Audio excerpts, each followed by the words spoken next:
එතකොට මේ අවුරුදු 2500ක ශිෂ්ටාචාරයේ මේ අපේ බරපතලම නූතන යුගයේ වෙනස්කම සිද්ධ වෙන්නේ ඇත්තටම මේ බ්‍රිතාන්‍යයන්ගේ බලපෑමත් එක්ක. ඒක නිසා තමයි අපිට බ්‍රිතාන්‍ය පාලනය ඒ තරම් වැදගත් වෙන්නේ. ඒක අපේ රටේ ඉතිහාසයේ අද අපි ඉන්නා තත්ත්වයට පත් කරන්න බලපාපු ප්‍රධානතම හේතුව විදිහට අපිට ඒක හඳුනා ගන්න පුළුවන් කමක් තියෙනවා.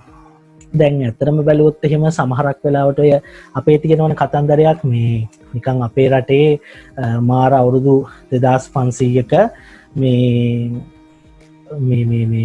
ශිෂ්ටාචාරයක් තියෙනවා. ඒ අවුරුදු 2500ක ශිෂ්ටාචාරයක් තිබුණාට මේ අපේ රටේ මේ ලෝකයේ මහා දීර්ඝ ඉතිහාසයන් තියෙන රටවල් වලට වඩා එකක් තිබුණාට ඒ රටවල් ගියපු තැනටවත් අපි අද දවසේ ගිහිල්ලා නැහැ. ওই වගේ කතන්දර ගොඩක් අපිට දකින්නට ලැබෙනවානේ. එතකොට ඇත්තටම මෙහෙම වෙලා තියෙන්නේ ඇයි? මෙන්න මේක අපිට හඳුනා ගන්න ලැබෙන ප්‍රධානතම අවස්ථාවක් තමයි ඇත්තටම මෙන්න මේ බ්‍රිතාන්‍යයන් යුගයේ පරිවර්තනය. මොකද අපේ ඉතිහාසයේ පිළිගැනීමක් තියෙනවා ලෝකේ ඕනෙම ශිෂ්ටාචාරයකට බලපාන්නේ ඒ ශිෂ්ටාචාරයේ ආසන්න ඉතිහාසය කියන කාරණාව. ඉතින් ඇත්තටම මේ ආසන්න ඉතිහාසය අපේ ශිෂ්ටාචාරයේ ආසන්න ඉතිහාසය 1848 වෙනකම්ම අපි යටත් විජිතයක් විදිහට තිබුණේ. ඒ නිසා අන්න ඒ යුගයේ සිද්ධ වෙච්ච පරිවර්තනයන් ඇත්තටම අපේ රටේ ඉතිහාසය තුළ බොහොම වැදගත්. දැන් අපි දන්නවා ලංකාව යටත් විජිතයක් බවට පත් කරගන්නකොට දීර්ඝ කාලයක් තිස්සේ විකාශනය වෙමින් ආපු පාලන ක්‍රමයක් අපේ රටේ තිබුණානේ. සමාජ ක්‍රමයක් තිබුණා, ආර්ථික ක්‍රමයක් තිබුණා, සංස්කෘතික ක්‍රමයක් තිබුණා. හැබැයි 1948 දී අපි නිදහස දිනා ගන්නකොට අපේ මේ දීර්ඝ කාලයක් තිස්සේ තිබිච්ච සමස්ත ආර්ථික දේශපාලන සමාජ සංස්කෘතික කාරණාවලම බරපතල වෙනස්කම් සිද්ධ වෙලා තිබුණා. දැන් අපි 1815 දී සුද්ධ ලංකාව අල්ලගන්නකොට අපේ රටේ තිබිච්ච වාතාවරණය නෙමෙයි පැහැදිලිවම අපි නිදහස ලබා ගන්නකොට තිබ්බේ. ඒක තනි කරම ඒ තිබිච්ච වාතාවරණය හිම් පිටිම වෙනස් වෙලා තියෙනවා. ඒ වෙනස සිද්ධ වෙන්නේ 815 ඉඳන් 948 වෙනකන් ගත කරන මේ කාලවකවානුව තුළ. ඉතින් ඇත්තටම ආර්ථිකයේ, දේශපාලනයේ, සමාජයේ, සංස්කෘතියේ මේ හැම දෙයකම බරපතල වෙනස්කම් සිද්ධ වෙන්න මේ කාලවකවානුව හේතු වුණා කියන එක අපිට අඳුන ගන්න පුළුවන් කමක් තියෙනවා. දැන් සමහර වෙලාවට කෙනෙක්ට හිතෙන්න පුළුවන් හුදෙක් නිකම්ම මේ සුද්දෝ ලංකාව අල්ලගත් එක. එහෙම නැත්නම් අපේ රටට ඇවිල්ලා අපේ තිබිච්ච රාජාණ්ඩු ක්‍රමය බිඳලා දාලා රජතුමාව අල්ලගෙන ඊට පස්සේ සුද්දන්ගේ රාජ්‍යයක් මේ රටේ බිහි කරපු නිසා තමයි අපිට මේ දේ වුණේ කියලා කාටට හිතෙන්න පුළුවන් මේ මහා පරිවර්තනය සිද්ධ වෙන්නේ කියලා. නමුත් ඇත්තටම අපි මේ පාඩම ඇතුළතදී අවධානය යොමු කරන්නේ රජතුමා අල්ලගෙන ගියාට වඩා බරපතල කාරණාවක් තිබුණා ඇත්තටම ලංකාවේ මේ මහා සමාජ පරිවර්තනය පිටිපස්සේ. ඉතින් අන්න ඒ කාරණාව තමයි අපි මේ මොහොතේදී අවධානයට ලක් කරන්න බලාපොරොත්තු වෙන්නේ. දැන් අපි දන්නවා මම මේ සැරින් සැරේ අවධානය ගැන සමාව වෙන්න මොකද තාම කට්ටිය එන අය ඉන්නවා. මම සැරින් සැරේ ඒගොල්ලන් ඇඩ් කරනවා. මේ දැන් අපි අරගත්තොත් එහෙම 1815 ලංකාව බාර දීලා අවුරුදු 133ක් බ්‍රිතාන්‍ය පාලනය තියෙනකොට ලාංකිකයන්ට යම් පාලන බලයක් 1948 දී ලැබෙනවා. ඒක අපි කියනවා ඩොමිනියන් තත්ත්වය කියලා. ඒක පූර්ණ නිදහසක් නොවුනාට ඒක අර්ධ මට්ටමේ නිදහසක් විදිහට ලැබෙනවා. ඉතින් මේක ලංකාව තුළ ඇති වුණේ කොහොමද? මේක ක්‍රමික වශයෙන් සිද්ධ වුණේ කොහොමද කියන කාරණාව තමයි අපි මෙතනදී අධ්‍යයනය කරන්න බලාපොරොත්තු වෙන්නේ. ඒ අනුව අපිට එනවා අපේ රටේ සිද්ධ වෙච්ච බරපතලම දේශපාලන වෙනස්කමක් විදිහට හඳුනා ගන්න පුළුවන් සංසිද්ධිය. ඒ තමයි කෝල්බ්‍රූක් ප්‍රතිසංස්කරණය. මේක අතිශයින්ම වැදගත්. මොකද දැන් මම ඔයගලන්ට කලින් කිව්වා ලංකාව ඉංග්‍රීසියෙන් යටත් කරගන්නවට 15 දී. කාට හරි කෙනෙක්ට හිතෙන්න පුළුවන් ඒක යටත් කරගත්ත හින්දා තමයි මේ සියල්ල වෙනස් වුනේ කියලා. මේ කරුණා කළා ඔය වැඩේ නවත්තන්න නැත්නම් මං ඔය චිත්‍රාන්තින කට්ටියෝ චිත්‍රාන්තිනම් පැත්තකට දානවා. දැන් කාට හරි කෙනෙක්ට හිතෙන්න පුළුවන් ඇත්තටම මේ කෝල්බ්‍රූක් ප්‍රතිසංස්කරණය සිද්ධ වෙන්න කලින් ඒ කියන්නේ මේ 815 ඇති වෙච්ච හුදු යටත් විජිතකරණය. එහෙම නැත්නම් ලංකාව යටත් කර ගැනීමම තමයි මේ සියල්ල පිටිපස්සේ තියෙන්නේ කියලා ඇත්තටම මේ ඊට වඩා වෙනස් තත්ත්වයක්. මේ ඔය කට්ටිය ප්‍රශ්න අහනවා මේ මයික් එක ඔන් කරලා ප්‍රශ්න අහන්න ඕනේ කියලා මම ඒකට වෙලාවක් දෙන්නම්. ඒ වෙලාවේදී අපි ප්‍රශ්න අහමු. එතකන් අහන් ඉන්න මම ඔයගලන්ට ප්‍රශ්න අහන්න දෙනවා සහ ඔයගලන්ට වෙනම මේ ඔය දැන් මම මැසේජ් දාන අයව දකිනවනේ පේපර් එකක් දෙනවා. ඒ පේපර් එකට අපි මේ කතා කරන කොටසට දාලා උත්තර දෙන්න සිද්ධ වෙනවා. මේ පේපර් එකක් දෙනවා ඔයගලන්ට මේ වෙලාවෙම ප්‍රශ්න MCQ ටිකක් කතා කරනවා. ඒ දෙනේවට උත්තර දෙන්න වෙනවා. මට පේනවනේ chat list එක. හරිද? ඔයගලන්ට අවස්ථාව දෙනවා බය වෙන්න එපා. ඒෂාන් හරිද? ආනුෂ් හැමෝටම අවස්ථාව ලැබෙනවා. හරි. දැන් එතකොට මේ ඇයි මෙහෙම වෙන්නේ? මේ ලංකාවේ දැන් ඔයගොල්ලෝ දන්නවා. ඔයගොල්ලෝ කලින් පාඩමේ යම් ප්‍රමාණයකට ඉගෙනගෙන තියෙනවා. ඔය මේගොල්ලෝ ඒ කියන්නේ ලංකාවට ආවට පස්සේ බ්‍රිතාන්‍යයන්ට එරෙහිව ලංකාවේ සිද්ධ වෙනවා අරගල කීපයක්. දැන් ඇත්තටම 1818 නිදහස් අරගලය සිද්ධ වෙනවා. ඒ මොකක්ද මේ බ්‍රිතාන්‍ය ආණ්ඩුවට බ්‍රිතාන්‍ය පාලනයට විරුද්ධව මිනිස්සුන්ගේ ඇතිවෙච්ච ප්‍රබල ජනතා විරෝධයක් විදිහට. එතකොට මේ ජනතා විරෝධයක් විදිහට මතුවෙන අරගලය යම් විදිහකට මේ තිබිච්ච අධිරාජ්‍යවාදී ලක්ෂණවල එක්ක තිබිච්ච ඝට්ටනිය පෙන්වන්නේ.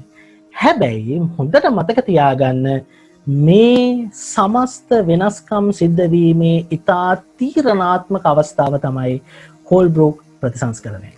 මොකද අපේ ලංකාව අද භුක්ති විඳින්නා වූ කිසියම් වාතාවරණයක් සමාජ ආර්ථික දේශපාලන තත්ත්වයක් තියෙනවාද? අපේ රටේ ඒ සමාජාර්ථික දේශපාලනික පරිවර්තනයන් ඇතුළේ තිබිච්ච බරපතලම ඓතිහාසික සංසිද්ධිය තමයි කෝල්බ්‍රූක් ප්‍රතිසංස්කරණය. ඒක සමහරක් වෙලාවට මේ ඒක එක පාටටම අපිට තේරෙන්නේ නැහැ. ඒක ඇත්තටම ලංකාවේ විශාලතම වෙනස සිද්ධ කරන්නේ කෝල්බ්‍රූක් වලින්.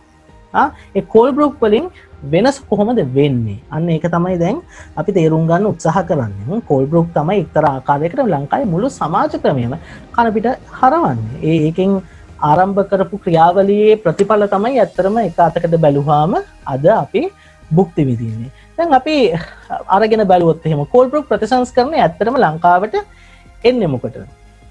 1815 පස්සේ බ්‍රිතාන්‍ය ආණ්ඩුව ලංකාවේ පාලන කටයුතු ගෙන යනකොට ඒගොල්ලෝ මුහුණ දුන ප්‍රධාන ප්‍රශ්නයක් තිබුණා. ඒ ප්‍රශ්නය තමයි ලංකාවේ ආදායම් මට්ටමට වඩා වියදම් මට්ටම වැඩිවීමේ ප්‍රශ්නය. ඒ කියන්නේ අපේ මේගොල්ලෝ මුහුණ දුන ලොකුම ගැටලුව තමයි අපේ රටේ පාලන කටයුතු සඳහා මේගොල්ලන්ට විශාල වියදමක් දරන්න සිද්ධ වෙනවා. ඒ දරන වියදමට සාපේක්ෂව අපේ රටෙන් ලැබෙන ආදායම අඩුයි. දැන් ඔගොල්ලෝ හිතන්නකෝ යම් කිසි ජාතියක් ඇවිල්ලා තවත් ජාතියක් යටත් කරගන්න නිකන් ඇට බෝලක ගහගෙන ඉන්න නෙමෙයිනේ. හරිද? ඒ හරහා ඒගොල්ලෝ බලාපොරොත්තු වෙන කිසියම් ආර්ථික ශක්තියක් දිනා ගන්න, ඊළඟට දේශපාලන ශක්තියක් දිනා ගන්න, ඒ හරහා යම් බලයක් දිනා ගන්න බලාපොරොත්තු වෙනවනේ. හැබැයි ඇත්තටම ලංකාවට බ්‍රිතාන්‍ය ආපු මුල්ම කාලෙදී මේ 815 මුල් පාලනය යනකොට 818 මහා කැරල්ලක් එනවා. ඒ කැරල්ලට මුහුණ දෙනවා, බරපතල යුද වියදමක් දරන්න සිද්ධ වෙනවා. ඔක්කොම කළාට පස්සේ මේගොල්ලන්ට තිබුණා බරපතල අවුලක්. මොකද අපේ රට වියදම් කරන්න, අපේ රට උදෙසා අපේ රටේ කටයුතු සඳහා දරන්න සිද්ධ වෙන වියදම වැඩි අපේ රටෙන් ලැබෙන ආදායමට වඩා. ඒ නිසා මේ වියදමේ සහ ආදායමේ තිබිච්ච පරතරය බ්‍රිතාන්‍යයන්ට හේතුවක් වෙනවා අපේ රට අලුත් යුගයකට අරන් යන්න. ඒක තමයි හරි වැදගත් කාරණාව. මොකද ඇත්තටම එක අතකට මේ බ්‍රිතාන්‍ය පාර්ලිමේන්තුව තුළ මේක සාකච්ඡාවට ලක් වෙනවා. මොකක්ද ලංකාවේ මේ තත්ත්වය? මේගොල්ලෝ සාකච්ඡා කරනවා ලංකාව තුළ ලොකු අවුලක් තියෙනවා. මොකක්ද ඒ ලොකු අවුල? ආදායම අඩුයි, වියදම වැඩි. ඉතින් මොකටද ආණ්ඩුව තවදුරටත් මේ යටත් විසිත තියන් ඉන්නේ කියන ප්‍රශ්නේ එනවා. දැන් ඔන්න මේගොල්ලෝ තීරණය කරනවා ලංකාවේ ආදායම සහ වියදම් පිළිබඳ තියෙන ගැටලුවට උත්තරයක් හොයාගන්න. ඉතින් දැන් මුල් කාලේදී යටත් කරගත්ත මුල් කාලෙම සිද්ධ වෙන්නේ ඇත්තටම මව් ආණ්ඩුවෙන් සල්ලි අරගන්න. ඒ කියන්නේ බ්‍රිතාන්‍යයෙන් සල්ලි දෙනවා ලංකාවේ යුද කටයුතු වලට. දැන් 818 අරගලයකට එහෙම මුහුණ දෙනවනේ. 818 අරගලයට මුහුණ දෙනකොට එහෙම බ්‍රිතාන්‍ය ආණ්ඩුවෙන් තමයි සල්ලි දෙන්නේ. යුදෝපකරණ දෙන්නේ. ඔක්කොම මෙවුවා මේ රටේ පරිපාලනයට දෙන්නේ ඒගොල්ලෝ. ඊළඟට අපේ රටේ ආණ්ඩුකාරවරයෙක් හිටියා. ආණ්ඩුකාරවරයාට පඩි ගෙවන්න ඕනේ. එයාගේ නිලධාරීන් හිටියා. අර ඔයගොල්ලෝ දන්නවනේ ආදායම් එකතු කිරීමේ නිලධාරීන් හිටියා. උන්ට පඩි ගෙවන්න ඕනේ. මේ ඔක්කොම ආණ්ඩුවෙන් දෙන්නේ. හැබැයි තවදුරටත් බ්‍රිතාන්‍ය ආණ්ඩුව මේව කරගෙන යන එක මේ ඒගොල්ලන්ගේ ප්‍රතිපත්තිය වෙන්නේ නැහැ. ඒ නිසා මේගොල්ලෝ තීරණය කරනවා දැන් අවුලක් තියෙනවා. මගේ කියනක කියන අවුල තව අයට තියෙනවද? ගැටලුවක් තියෙනවද? දැන් මොකද නෑ නේ එහෙම ගැටලුවක් නෑනේ බහුතරයකට ඒ අවුල හරි සෝරි මයික් එකේ ගැටලුවක් දැන් හරිනේ හරි දැන් මේ ප්‍රශ්නය තුල මොකක්ද සිද්ධ වෙන්නේ දැන් ඇත්තටම මේ ගැටලුවට උත්තරයක් හොයන්න මේගොල්ලෝ එවනවා ලංකාවට පුද්ගලයෙක්ව කවුද මේ එවන්නේ මේ එවන පුද්ගලයා හරි විශේෂයි ලංකාවේ ආදායම් වියදම් ප්‍රශ්නයත් එක්ක මේගොල්ලෝ පුද්ගලයෝ දෙන්නෙක් එවනවා ඒකෙන් මුලින් මෙවන්නේ WNG කෝල්බ්‍රූක් මේ කෝල්බ්‍රූක් එක අප කියන්නේ විලියම් මැග්බින් ජෝර්ජ් කෝල්බ්‍රූක් ඉරියාන්ද එක්කෙනාට උත්තර ලියන්න අවස්ථාවක් දෙනවා විලියම් මැග්බින් ජෝර්ජ් කෝල්බ්‍රූක් එවනවා මෙයාව එවන්නේ 1829 දී ඇත්තටම මෙයා එවන හේතුව තමයි දේශපාලන සහ ආර්ථික කටයුතු පිළිබඳව සොයා බලන එක. ඒ කියන්නේ මෙයාට පැවරලා තිබිච්ච වැඩේ ඒක. මෙයා කරන්න ඕනේ ඇවිල්ලා අපේ රටේ දේශපාලන ප්‍රශ්න ආර්ථික ප්‍රශ්න පිළිබඳව හොයා බලන එක. එතකොට ඒ වගේම තමයි අපේ රටේ මේ වෙනකොට තිබිච්ච අධිකරණ ක්‍රමය සහ නීති ක්‍රමය හරි වැදගත්. මොකද දැන් ඔය ලන්දේසින් ඉංග්‍රීසියෙන් කලින් අපේ රට පාලනය කරන්නේ ලන්දේසින්ගේ යුගයේදී අපේ රටේ බොහොම ශක්තිමත් නීති පද්ධතියක් අධිකරණ පද්ධතියක් හදලා තිබුණා. ඉතින් ඒක ඕගොල්ලන්ට අදටත් තේරෙන කාරණාව තමයි ලංකාවේ අදටත් ප්‍රධානම නීතිමය පදනමක් තමයි නීතිමය ව්‍යුහයක් තමයි රෝම ලන්දේසි නීතිය කියන එක.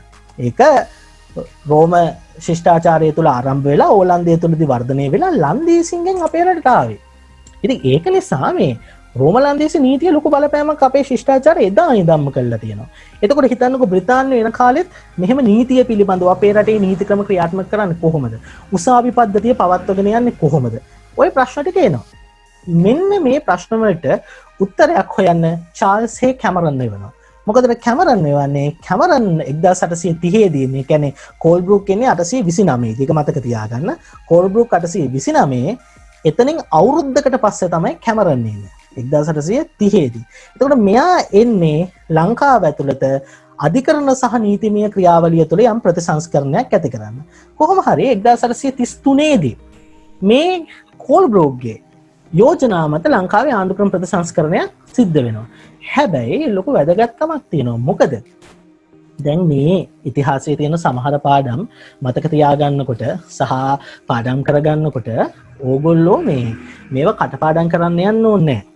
හරිද? මේවට බලපාපු ඒ සමාජාර්ථික කාරණා පිළිබඳව හොඳ අවබෝධයකින් වැඩේ කරගෙන ගියොත් එහෙම මේක හරිය තර්කානුකූලව ඕගොල්ලන්ට මතක තියාගන්න පුළුවන් කමක් තියෙනවා. ඒ තර්කානුකූලව මතක තබා ගන්නට ඕනේ මේක නිකන් කතන්දරයක් වගේ ඔලුවට දාගන්න.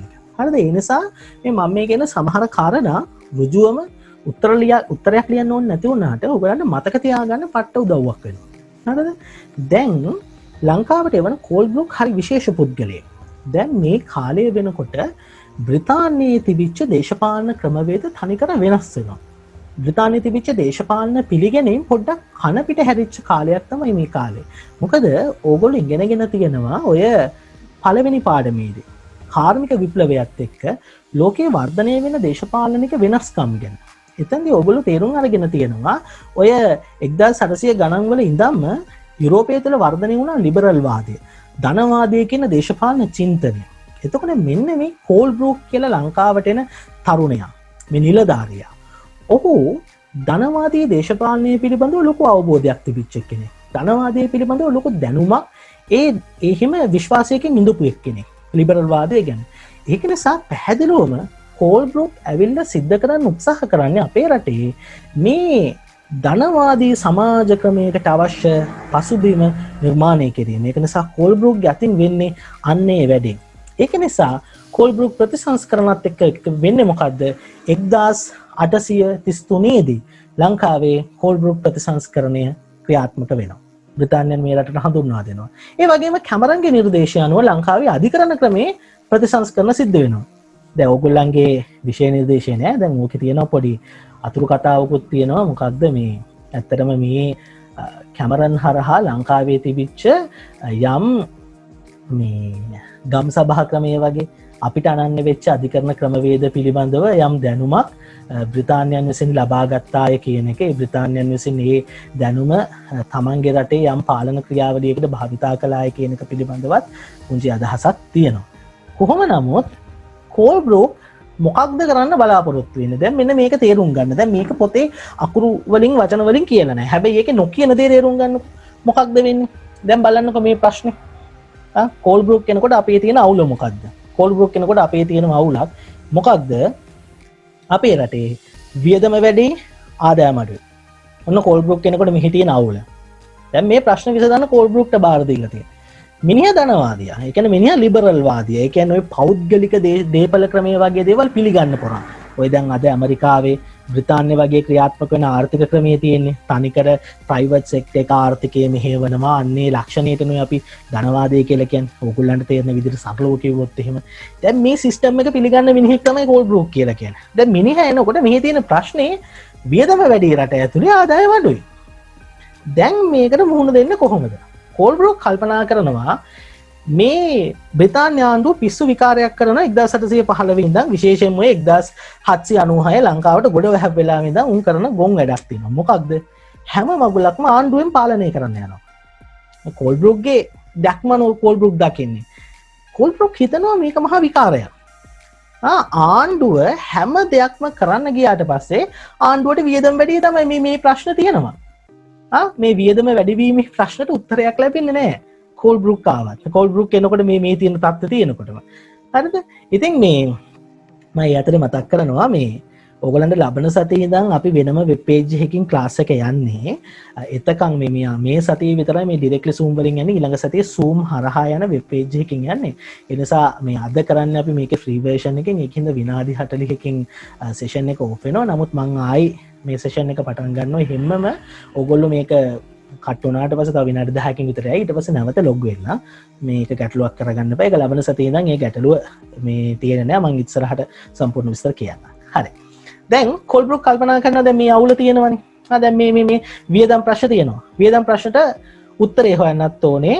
ආදායම් ප්‍රශ්නට උත්තරේ හොයන්න. ඒ කියන්නේ කෝල්බ්‍රූක්ගේ වැඩේ තමයි මේ තියෙන ඊතල දෙක අනිත් පැත්ත හරවන එක. පැහැදිලිද? මේ ඊතලේ අනිත් පැත්ත ගන්න ඕනේ. ඒ කියන්නේ වියදම අඩු කරන්න ඕනේ, ආදායම් වැඩි කරන්න ඕනේ. කෝල්බ්‍රූක් හිතනවා ආණ්ඩුව කරන මේ විකාර නවත්තන්න ඕනේ. මේකට යුරෝපයේ ඉන්න බිස්නස් කාරයෝ මේ රට ඇතුළට ගේන්න ඕනේ. යුරෝපයේ ඉන්න බිස්නස් කාරයෝ මේ රට ඇතුළට ගෙනල්ලා උන් ලව්වා පුළුවන් තරම් මේ රටේ අලුත් බිස්නස් පටන් ගන්න ඕනේ. අලුත් ව්‍යාපාර පටන් ගන්න ඕනේ. කෝල්බ්‍රූක් හිතනවා මේක තමයි දැන් වෙන්න ඕනේ වැඩේ. එහෙනම් මතක තියාගන්න ඔන්න ඔය අදහස පාදක කරගෙන තමයි කෝල්බ්‍රූක් ප්‍රතිසංස්කරණ වල ගේන සෑම යෝජනාවක්ම පාහේ ගේන්නේ. ඒක හොඳට මතක තියාගන්න. මෙන්න මේ මූලික අවශ්‍යතාවය, මෙන්න මේ මූලික කාරණාව උඩයි කෝල්බ්‍රූක් ප්‍රතිසංස්කරණය ඇත්තටම අපි තේරුම් ගන්න ඕනේ. මොකක්ද? මම ආයි පාරක් කියන්නම්. තිබිච්ච අවුල මොකක්ද? වියදම වැඩි, ආදායම අඩුයි. වියදම ඉහළ යනවා, ආදායම පහළ යනවා. මේකයි ප්‍රශ්නේ. එතකොට වියදම වැඩි වෙන එකට උත්තරයක් හොයලා ආදායම අඩු වෙනකට උත්තරයක් හොයනකට කෝල්බ්‍රූක්ට සිද්ධ වෙන්නේ කෝල්බ්‍රූක්ට පැවරන වගකීම මේ ඊතල දෙක අනිත් පැත්ත හරවන එක. දැන් මේ ඊතල දෙක අනිත් පැත්ත හරවද්දී මොකක්ද වෙන්නේ? කෝල්බ්‍රූක්ට සිද්ධ වෙනවා ගේන්න අපේ රටට ධනවාදී පරිවර්තනයක්. යුරෝපීය ව්‍යාපාරිකයෝ රට ඇතුළට ගේන්න. ගෙනල්ලා අපේ රටේ බිස්නස් දියුණු කරන්න, ව්‍යාපාර දියුණු කරන්න, රට ඇතුළට සල්ලි ගේන්න. ඒ සල්ලි ගෙනල්ලා මොකක්ද අපේ රටේ වියදම් පාර්ශවය අඩු කරන්න, වෙනත් ප්‍රතිසංස්කරණ ගේන්න, රජයේ මේකට මැදිහත් වෙන එක අඩු කරන්න, ආදායම් මට්ටමේ මේ ඊතලයේ කන පිට හරවලා ආදායම වැඩි කරන්න. දැන් මේ අරමුණත් එක්ක තමයි කෝල්බ්‍රූක් ක්‍රියාත්මක වෙන්නේ. හරි. එතකොට ඔන්න ඔය පදනම උඩ ඉඳන් තමයි කෝල්බ්‍රූක් ප්‍රතිසංස්කරණය තුළ ගේන සෑම පරිවර්තනයක්ම සිද්ධ වෙන්නේ. දැන් එහෙනම් අපි දකිනවා දැන් මේ කෝල්බ්‍රූක් ප්‍රතිසංස්කරණයත් එක්ක ගෙනාපු බොහෝ වෙනස්කම් තියෙනවා. ඒ කියන්නේ බොහෝ නව කාරණා, නව හඳුන්වා දීම් තියෙනවා. ඒව අතර තියෙන ප්‍රධානතම තේමා ටිකක් ඔයගලන්ගේ විෂය නිර්දේශය ඔයගලන්ගේ අවධානයට ලක් කරලා තියෙනවා. ඒ අතර තියෙන කීපයක් තමයි මේ තියෙන්නේ. දැන් මේ ඔයගලන්ගේ විෂය නිර්දේශය ඔයගොල්ලෝ මතක තියාගන්න ඕන ටික මේ ටික. මේක නිකන් කතන්දරේ වගේ මතක තියාගමු. මොනවද තියෙන්නේ? ව්‍යවස්ථාදායක සහ විධායක සභා පිහිටුවන්න. ඒ වගේම උඩරට සහ පහතරට පළාත් සඳහා ඒකාබද්ධ පාලන ක්‍රමයක් හඳුන්වා දෙන එක. ඒ වගේම අපේ රට දිවයින පළාත් 5කට බෙදෙන එක. ඒ වගේම අනිවාර්ය සේවා රාජකාරී ක්‍රමය අහෝසි කරන එකත් ඒ වගේම තමයි රජයේ වෙළඳ ඒකාධිකාරය අහෝසි කිරීම. දැන් මේ අරමුණු පදනම් කරගෙන තමයි ලංකාවට මේ අර මූලික අරමුණුත් එක්ක මෙන්න මේ ක්‍රියාමාර්ග ටික තමයි අර අරමුණු ටික සාක්ෂාත් කර ගැනීම සඳහා කෝල්බ්‍රූක් ක්‍රමසම නිර්දේශ කරන්නේ. දැන් අපි ලෑස්ති වෙන්නේ මෙන්න මේ කියන්නා වූ එක් කාරණා. ඒ කියන්නේ මේ කියන්නා වූ ප්‍රධාන කාර්යයන් සිද්ධ කළාම කොහොමද ඒක ලංකාවේ ඉතිහාසයට බලපෑවේ, කොහොමද ඒක ලංකාවේ ආර්ථිකයට, සමාජයට, දේශපාලනයට බලපෑවේ කියන එක පිළිබඳව හඳුනා ගැනීමක් සිද්ධ කරන්න තමයි අපි දැන් බලාපොරොත්තු වෙන්නේ. පළවෙනි දේ. ව්‍යවස්ථාදායක සහ විධායක සභා පිහිටුවීම. දැන් හේතුවක් තියෙනවා මේ වැඩේ කරන්න. දැන් මම කියවනේ කෝල්බ්‍රූක් කියලා කියන්නේ ලිබරල් වාදියා, නිදහස් මතදරන මේ ව්‍යාපාර පැලැන්තිය පිළිබඳව බොහෝම විශ්වාසය තියෙන එහෙම පෞද්ගලික ව්‍යාපාරිකයන්ට තමයි රටක් ගොඩ ගන්න පුළුවන් කියලා පිළිගන්න මිනිස්සේ. දැන් කෝල්බ්‍රූක් එනකොට ලංකාවේ තියෙනවා පට්ට අවුලක්. මොකක්ද? දැන් ලංකාවේ 815ට කලින් අපේ රටේ තිබුණ මොන වගේ ආණ්ඩු ක්‍රමයක්ද? අපි කියනවා ඒකට මොකද්ද? රාජාණ්ඩු ක්‍රමයක් කියලා. දැන් රාජාණ්ඩු ක්‍රමයක් අපේ රටේ තිබිලා අපේ ඉඳපු ශ්‍රී වික්‍රම රාජසිංහ රජතුමාව අල්ලගෙනත් ගිහිල්ලා ඔක්කොම මගුල් ටිකක් නටලා ඔක්කොම කළා මෙන්න ඇවිල්ලා ඉංග්‍රීසියෙන් නැවත ලංකාවේ හදන ඒ වගේම මොඩල් එක. කෝල්බ්‍රූක් කෙනකොට ලංකාව පාලනය කරන්නේ බ්‍රිතාන්‍ය ආණ්ඩුව විසින් පත් කරපු ආණ්ඩුකාරවරයෙක්. ඇත්තටම බැලුවොත් එහෙම මේ ආණ්ඩුකාරවරයාගේ මීට කලින් ඉඳපු රජාගේ වෙනසක් නැහැ. අර රජතුමා අතේ තිබුණා රටේ නීති හදන බලය, අපි කියනවා ව්‍යවස්ථාදායක බලය, රටේ නීති ක්‍රියාත්මක කරන බලය, කියන්නේ විධායක බලය සහ ඇතැම් අධිකරණ බලතල. ඒක රජා ළඟත් තිබුණා, ආණ්ඩුකාරවරයා ළඟත් තිබුණා. ඒ කෝල්බ්‍රූක් දකිනවා මොන විකාරයක්ද මේක? මේ රට අල්ලගත්තා කියලා මේ රටේ පාලන ක්‍රමයේ වෙනසක් වෙලා නැහැ. සුද්ධ ඇවිල්ලත් කරන්නේ රජාව නිකන් රජා කියන මොඩල් එක පොඩ්ඩක් වෙනස් කරලා, ඒ කියන්නේ ඉස්සර හිටියේ නිකන් අර රැවුලවපු කොණ්ඩේ තියෙන මං වගේ එහෙම ඒ බිඳපු රජාගේ මූඩ් එක නැති කරලා මොකද්ද කළේ? නිකන් අර රවුලත් කපලා තනිකර හැම සුදු වෙච්ච උඩ උසක තොප්පියක් දාගත්ත කෝට් එක ඇඳගත්ත මිනිහෙක් ඒ පුටුවේ තියාගෙන ඉන්නේ. එහෙම ඒකාධිපති පාලනය තුළ එහෙම වෙනසක් සිද්ධ වෙලා තිබුණේ නැහැ. මේ වැඩේට ව්‍යාපාරිකයෝ කැමති නැහැ. ඉතින් මෙයා මොකද තීරණය කරන්නේ? එහෙම නෙමෙයි, මේ රටේ හදන්න ඕනේ අර ඒකාධිපති ආණ්ඩුකාරවරයාගේ තත්ත්වය නැති පාලනයක්. දැන් හිතන්න, දැන් මේක පාඩම් කරනකොට තර්කානුකූලව පාඩම් කරනකොට, ඒ කියන්නේ ඉතිහාසයේ ආසාවෙන් පාඩම් කරනකොට ඇයි මෙහෙම වෙන්නේ නැත්තේ? ඇයි ධනවාදී සමාජයක් හදන්න, නැත්නම් සල්ලි තියෙන සමාජයක් හදන්න, ව්‍යාපාරිකයෝ රටට ගෙන්න ගන්න පුළුවන් වාතාවරණයක් හදන්න කල්පනා කරපු කෝල්බ්‍රූක් හිතුවේ අපේ රටේ මේ ආණ්ඩුකාරවරයා කියන තනි පුද්ගලයා රට පාලනය කිරීමේ අවුලක් තියෙනවා කියලා. ඇයි අවුලක් තියෙනවා කියලා හිතන්න ඇත්තේ? මොකද්ද හේතුව? දැන් ඔයගොල්ලෝ හිතන්න මෙහෙම තත්ත්වයක්. දැන් රට ඇතුලේ ඒකාධිපති පාලනයක් තියෙනවා කියන්නේ මොකද්ද? රටේ තියෙන ව්‍යවස්ථාදායක බලය, විධායක බලය, අධිකරණ බලය. මේ බලතල තුනම තියෙන එක පුද්ගලයෙක්ගේ අතේ. ඒක තමයි හැටි. දන්නවනේ දැන් සාමාන්‍යයෙන් ලෝකේ රටක් පාලනය කරනකොට රටක් පාලනය කිරීමේ ওই බලතල තුන තමයි තියෙන්නේ. මොනවද බලතල තුන? නීති හදනවා. ඒ නීති හදන බලයට තමයි අපි කියන්නේ ව්‍යවස්ථාදායක බලය කියලා. ඊළඟට තියෙනවා දැන් අපේ රටේ පාර්ලිමේන්තුව කරන්නේ මේ වැඩේ. අපේ රටේ පාර්ලිමේන්තුව කරන්නේ ඒ කියන්නේ අර මිරිස් කුඩු ගන්නවා, පුටු උස්සනවා, ගහ ගන්නවා, ගුටි කනවා, බිම් පෙරලන ඒ ඔක්කොම ආතල් දෙනකම නීතිත් හදනවා. ඒවත් කරනවා. ඒ කියන්නේ ඒක තමයි නීති හදන්නේ. ඒක තමයි ව්‍යවස්ථාදායක කාර්ය කියලා කියන්නේ. දැන් එහෙම තමයි ලෝකේ ඇමරිකාවේ සෙනෙට් මන්ත්‍රී මණ්ඩලය, ඒ කියන්නේ සෙනෙට් මණ්ඩලය ඇතුළු ඇමරිකානු ව්‍යවස්ථාදායකය, ඉන්දියාවේ ලෝක සභාව, බ්‍රිතාන්‍ය පාර්ලිමේන්තුව, ඒ වගේ හැම රටකම එහෙම එකක් තියෙනවා. ඊළඟට තියෙනවා රටක් ඇතුලේ නීති හැදුවට පස්සේ හදන නීති ක්‍රියාත්මක කරන්න තැනක් ඕනේ. නීති හදනවා, නීති හැදුවට පස්සේ හදන නීති ක්‍රියාත්මක කරන්නට රට ව්‍යුහයක් ඕනේ. ව්‍යුහයක් ඕනේ. ඒ ව්‍යුහයට තමයි අපි කියන්නේ විධායකය කියලා. දැන් අපේ රටේ ජනාධිපතිවරයා, අමාත්‍ය මණ්ඩලය, ඒ වගේම රාජ්‍ය සේවයේ කියන්නේ අමාත්‍යාංශ ලේකම්ලා ඉඳන් දිස්ත්‍රික් ලේකම්ලා වෙනකන්, ප්‍රාදේශීය ලේකම්ලා වෙනකන් අවසානයේ ගමේ ග්‍රාම සේවක දක්වාම තියෙන රටේ විධායකය නීති ක්‍රියාත්මක කරනවා. හරිද? අධිකරණය කියලා කියන්නේ මොකක්ද? මේ ව්‍යවස්ථාදායකය හදන නීති විධායකයේ ක්‍රියාත්මක කරද්දී මේවාට අනුගත වෙන්නේ නැති පුද්ගලයන්ට දඬුවම් දීම එක පැත්තකින් කරනවා. සහ නීතිය පිරික්සීම, නීතිය ආරක්ෂා කිරීම, නීතිය අර්ථ දැක්වීම වගේ වැඩත් අධිකරණය හරහා සිද්ධ වෙනවා. හරිද? දැන් අපි එක උදාහරණයක් ගමුකෝ. දැන් ඔයගොල්ලෝ හිතන්න අපේ රටේ මේ කැලෑ කපන එක නවත්තන්න ඕන කියලා. දැන් බදුරු දීන්ට වගේ වැඩේ දෙන්න ඕන වෙනවා අපේ රටට. එහෙනම් අපේ රටේ සියලු කැලෑ කැපීම තහනම් කියලා නීතියක් තියෙනවා පළවෙනි වැඩේ. හරිද? එතකොට සියලු කැලෑ කැපීම තහනම් කියලා නීතියන ඒ නීතිය හදනවා පාර්ලිමේන්තුව. අන්න ව්‍යවස්ථා 10ක කාර්යය. නීතියක් නැතුව මුකුත් කරන්න බෑ. ව්‍යවස්ථා 10කේ නීතිය හැදුවට පස්සේ මොකද්ද වෙන්නේ?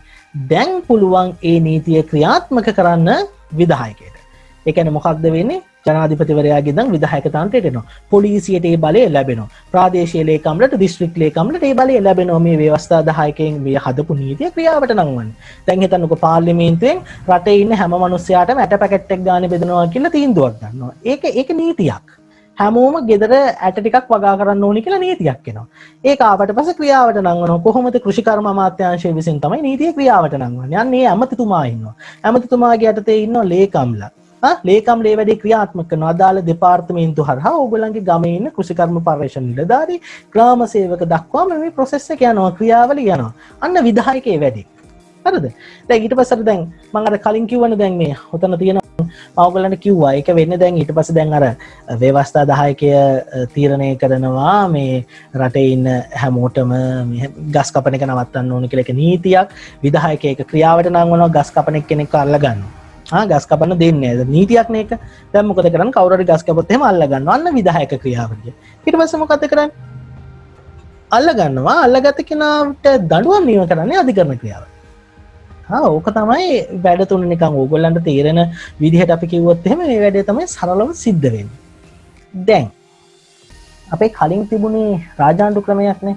හරිද? දැන් අපි පොඩ්ඩක් අපේ මේ රාජාණ්ඩු ක්‍රමය තියෙනකොට ඇත්තටම ඒක ඇතුළතදී තිබිච්ච විශේෂ හොඳ දේවල් නම් ඕගොල්ලෝ 10 වසරේදී ඉගෙනගෙන තියෙනවා. මේ පොඩ්ඩක් මම අවධානය සැරින් සැර යනවා. ඒක හිතන්න එපා මේ කට්ටිය එමින් ඉන්නා හින්දා. හරි. දැන් මේ ඔය ඒ කාලේ තිබිච්ච එකෙත් අපේ තිබුණ යම් ප්‍රජාතාන්ත්‍රික ලක්ෂණ. නමුත් ඒකාධිපති ආණ්ඩුවක තියෙන ප්‍රධානම ලක්ෂණය තමයි මොකක්ද? නීති හදන්නෙත් එක පුද්ගලයෙක්. ඒ හදන නීතිය ක්‍රියාත්මක කරන්නේ ඒ පුද්ගලයාටයි තිබිව්වයක්. ඒ කියන්නේ ව්‍යවස්ථාදායකයත් එක්කෙනෙක්. ඒ ව්‍යවස්ථා 10ක කාර්ය කරන එකම තමයි විධායකය වෙන්නේ. ඒ කෙනාම තමයි අධිකරණය වෙන්නේ. දැන් ඉස්සර රාජාණ්ඩු ක්‍රමයෙන් ගත්තොත් එහෙනම් මොකද වෙන්නේ? රජතුමා තමයි නීති හදන්නේ. රජතුමා තමයි කියන්නේ මේක තමයි නීතිය. දැන් ඔයගොල්ලෝ හිතන්නකෝ දැන් තනින් එකිට මේ දේවල් ඔක්කොම කරන්න ඕන උනා කියලා. දැන් ඔන්න ඉන්නව රජ කෙනෙක්. දැන් රජතුමා ආසයි රටේ ඉන්න මිනිස්සු ඔක්කොම ඔළුවෙන් හිටගෙන ඇවිදිනවට කියලා. මිනිහා නීතියක් ගෙනවා. රටේ ඉන්න ඕ සියලුම පුරවැසියන් ඔළුවෙන් හිටගෙන යා යුතුය කියලා. අන්න ව්‍යවස්ථාදායක වැඩේ මිනිහා කළා. දැන් මිනිහා අමු 20ක් කියලා හිතන්න. අමු 20ක් රටේ පාලකයා වෙනවා. ඊට පස්සේ මොකද වෙන්නේ? එයා විසින්ම නීතිය ක්‍රියාවට නංවනවා. කොහොමද කරන්නේ? එයා කියනවා ඔළුවෙන් හිටගෙන යා යුතුයි. ඒක තමයි නීතිය. ඔළුවෙන් හිටගෙන යන්නේ නැති උන් අත්අඩංගුවට අරගෙන වරෙල්ලා කියලා.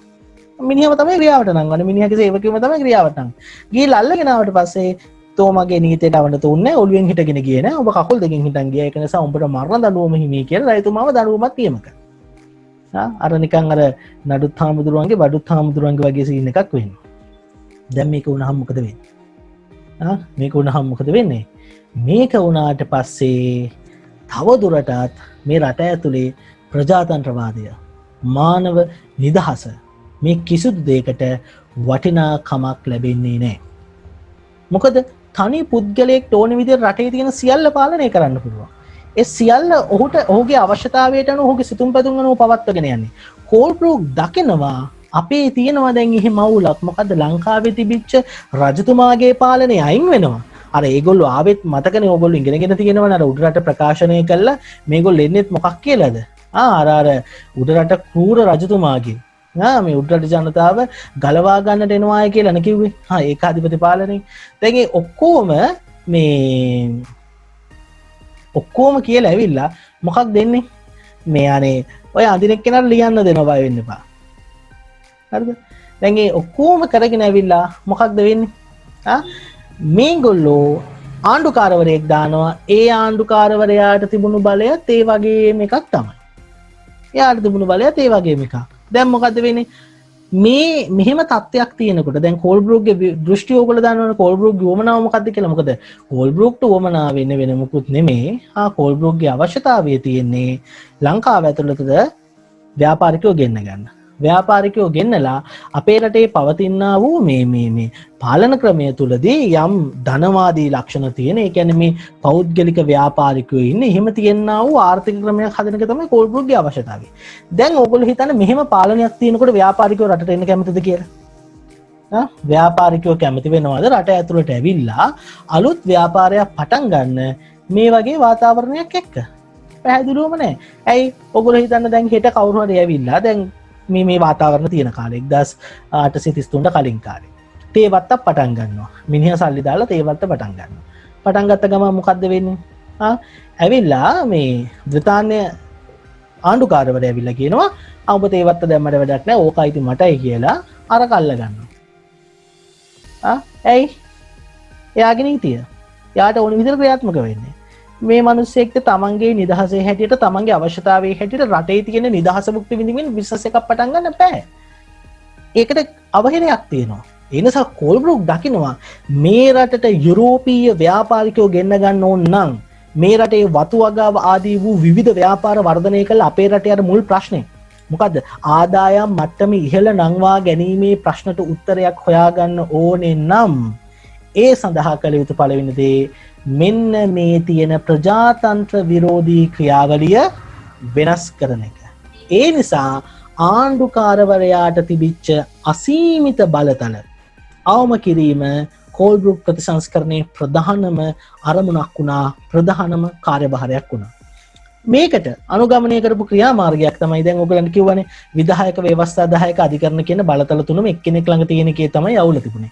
මේකට අනුගමනය කරපු පළවෙනි කාරණාව තමයි මෙන්න මේ ව්‍යවස්ථාදායක සභාවක් පිහිටුවීම කියන එක. දැන් ඔයගොල්ලෝ දන්නවනේ මේකේ ප්‍රධානම දේ ව්‍යවස්ථාදායක සභාවක් පිහිටුවන එක. ඊට අමතරව විධායක සභාවක් පිහිටුවීමත් ඒකේ අරමුණක් බවට පත් වෙනවා. ඒකේ යෝජනාවක් බවට පත් වෙනවා. දැන් එතකොට ඔය වැඩ දාන එක්ක නවත්තන කරුණා කරලා. හරිද? දැන් මොකක්ද මේකේ අරමුණ?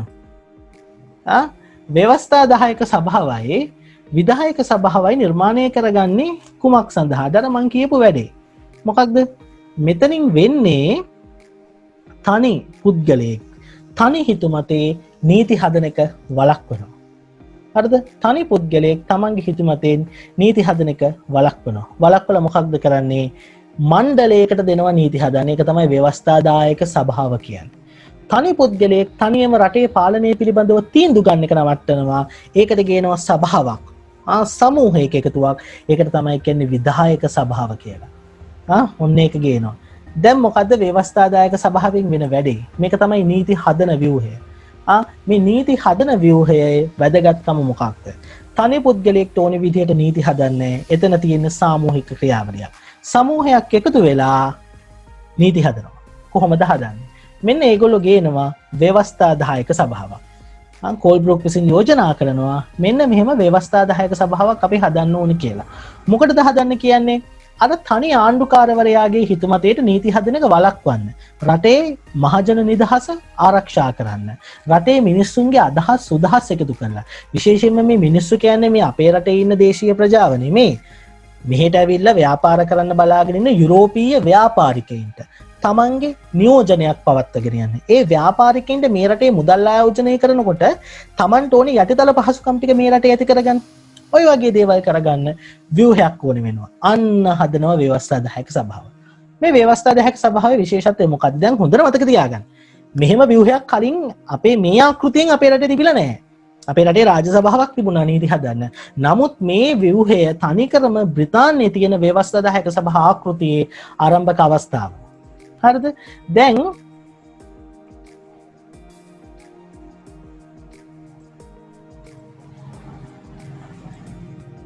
මේ ව්‍යුහය කොහොමද ගොඩ නැගෙන්නේ?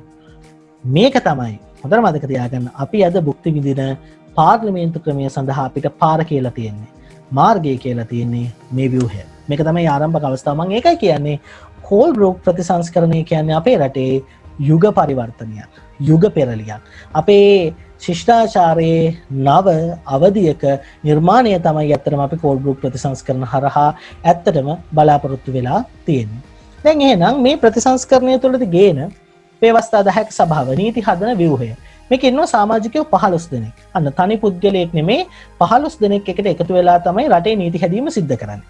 කොහොමද මේක ඉන්න කොටස්? මේක ඉන්නවා නිලලත් 9 දෙනෙක්. නිල නොලත් 6 දෙනෙක්. දැන් මේ මොකක්ද මේ කතන්දරේ වෙනස? මොකක්ද මේ නිලලත් 9යි නිල නොලත් 6යි කියන්නේ? මේක ගොඩක් වෙලාවට ඔයගොල්ලෝ නිකන් කටපාඩමින් කරගෙන ගියාට නිලලත් කියන්නේ නිලලත් ඉන්නවා 9ක් නිල නොලත් ඉන්නවා 6ක් අනිත් ඒවායි නිලලත් කිච්චරයි නිල නොලත් මෙච්චරයි අරම මේව ඔහොම කටපාඩමින් ගෙනිච්චට ගොඩක් අයට අවබෝධයක් නැහැ මොකද්ද මේ නිලලත් කියන කතන්දරේ මොකද්ද මේ නිල නොලත් කියන කතන්දරේ කියලා. ඒක අපි මුලින්ම බලමුකෝ. මේ නිලලත් කියන්නේ මොකද්ද?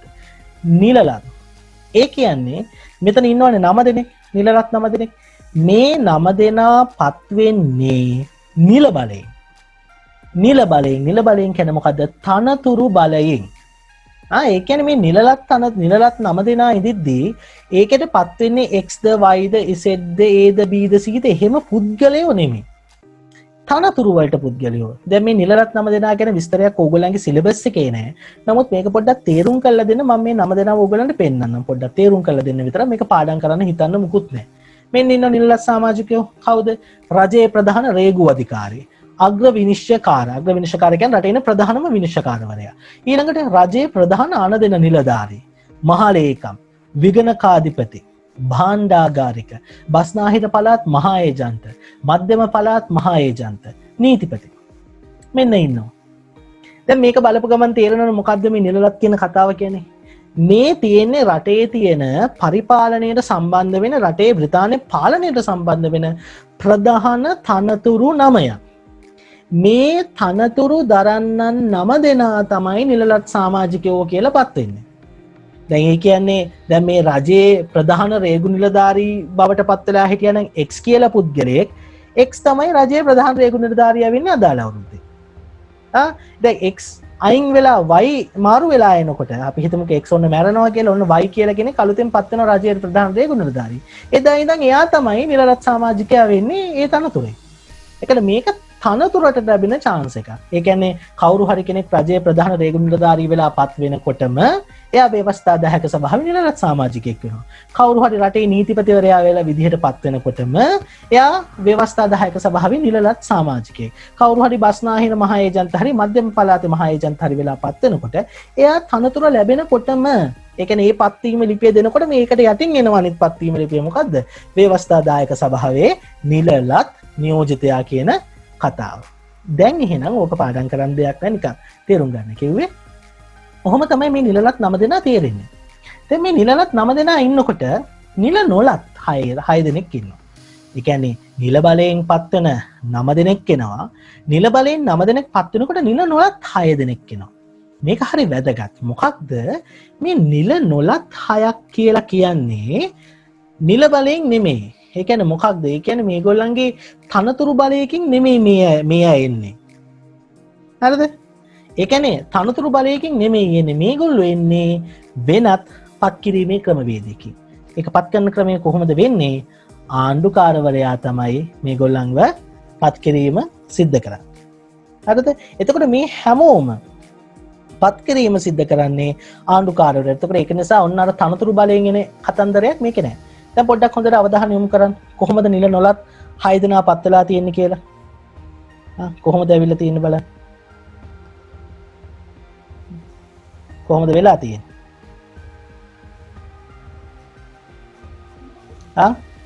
යුරෝපීය ඉන්නවා 3 දෙනෙක්. ඊළඟට සිංහල ඉන්නවා එක්කෙනෙක්. දෙමළ ඉන්නවා එක්කෙනෙක්. බර්ග ඉන්නවා එක්කෙනෙක්. මෙන්න නිලනොලත් පත් කිරීම. මේ තනතුරු වලට යම් පුද්ගලයෙක් පත් කරන්නේ ආණ්ඩුකාරවරයා.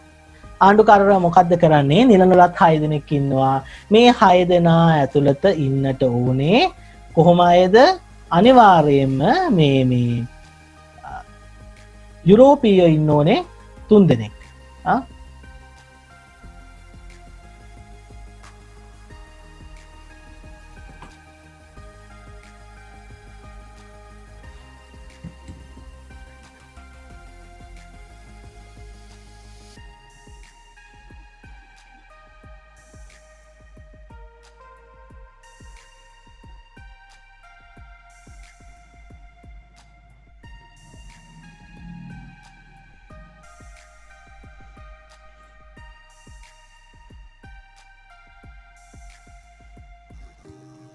හරි පොඩි තාක්ෂණික කාරණාවක් හරි දැන් එක හරි මොකක්ද වෙන්නේ මේ නියෝජිතයව පත් කරගන්නකොට මොකක්ද සිද්ධ වෙන්නේ ඒ පත් කර ගැනීමේදී නිල නොලත් 6 දෙනා ඒගොල්ලෝ පත් කරන පදනමක් තියෙනවා මොකක්ද ඒ පත් කිරීමේ පදනම ඒ පත් කිරීමේ පැහැදිලි පදනම තමයි යුරෝපීය ජාතිකයෝ 3 දෙනෙක් දාන්න ඕන දැන් කියන ආණ්ඩුකාරවලට පත් කරන්න පුළුවන් හැබැයි කොහොමද පත් කරන්නේ යුරෝපීය ජාතිකයෝ 3 දෙනෙක් ඉන්න ඕනේ ඊළඟට දාන්න ඕන සිංහල එක්කෙනෙක් දෙමළ එක්කෙනෙක් බර්ග් එක්කෙනෙක් දැන් මේ සංයුතියට පුද්ගලයෝ පත් කරන්න පුළුවන් මෙන්න මෙතන තියෙනවා ලොකු අවුලක් මතක තියාගන්න මං කිව්ව එක පැත්තකින් කෝල්බ්‍රූක් ආණ්ඩු ක්‍රමය ලංකාවේ ඇති කරපු යුග පරිවර්තනයක් ඒක තමයි ශ්‍රී ලාංකීය ශිෂ්ටාචාරය අපේ මේ සිංහල ශිෂ්ටාචාරය නැත්නම් මේ ශ්‍රී ලාංකීය ජන සමාජය ධනවාදී යුගයට පරිවර්තනය කරපු එහෙම නැත්නම් ශිෂ්ටාචාරයේ ඊළඟ අවධියට ඇදගෙන ගියපු ඊළඟ අදියරට ඇදගෙන ගියපු විශේෂ සංසිද්ධිය හරිද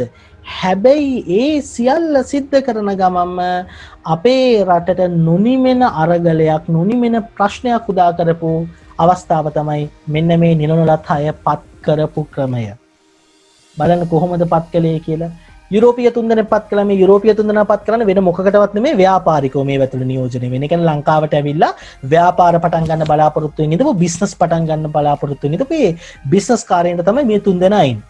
හරිද? සිංහල දෙමළ බර්ග මේ කොහොමද පත් කරන්නේ? ජනවර්ග පදනම් කරගෙන. වාර්ගික නියෝජනය. සහ ඒක බෙදෙන විදිහ බලන්නකෝ. දැන් ලංකාවට සුද්ධ වෙන කාලේ අපේ රටේ සිංහල ජනගහනය හිටියන්නේ 80%ක් 90ක් විතර.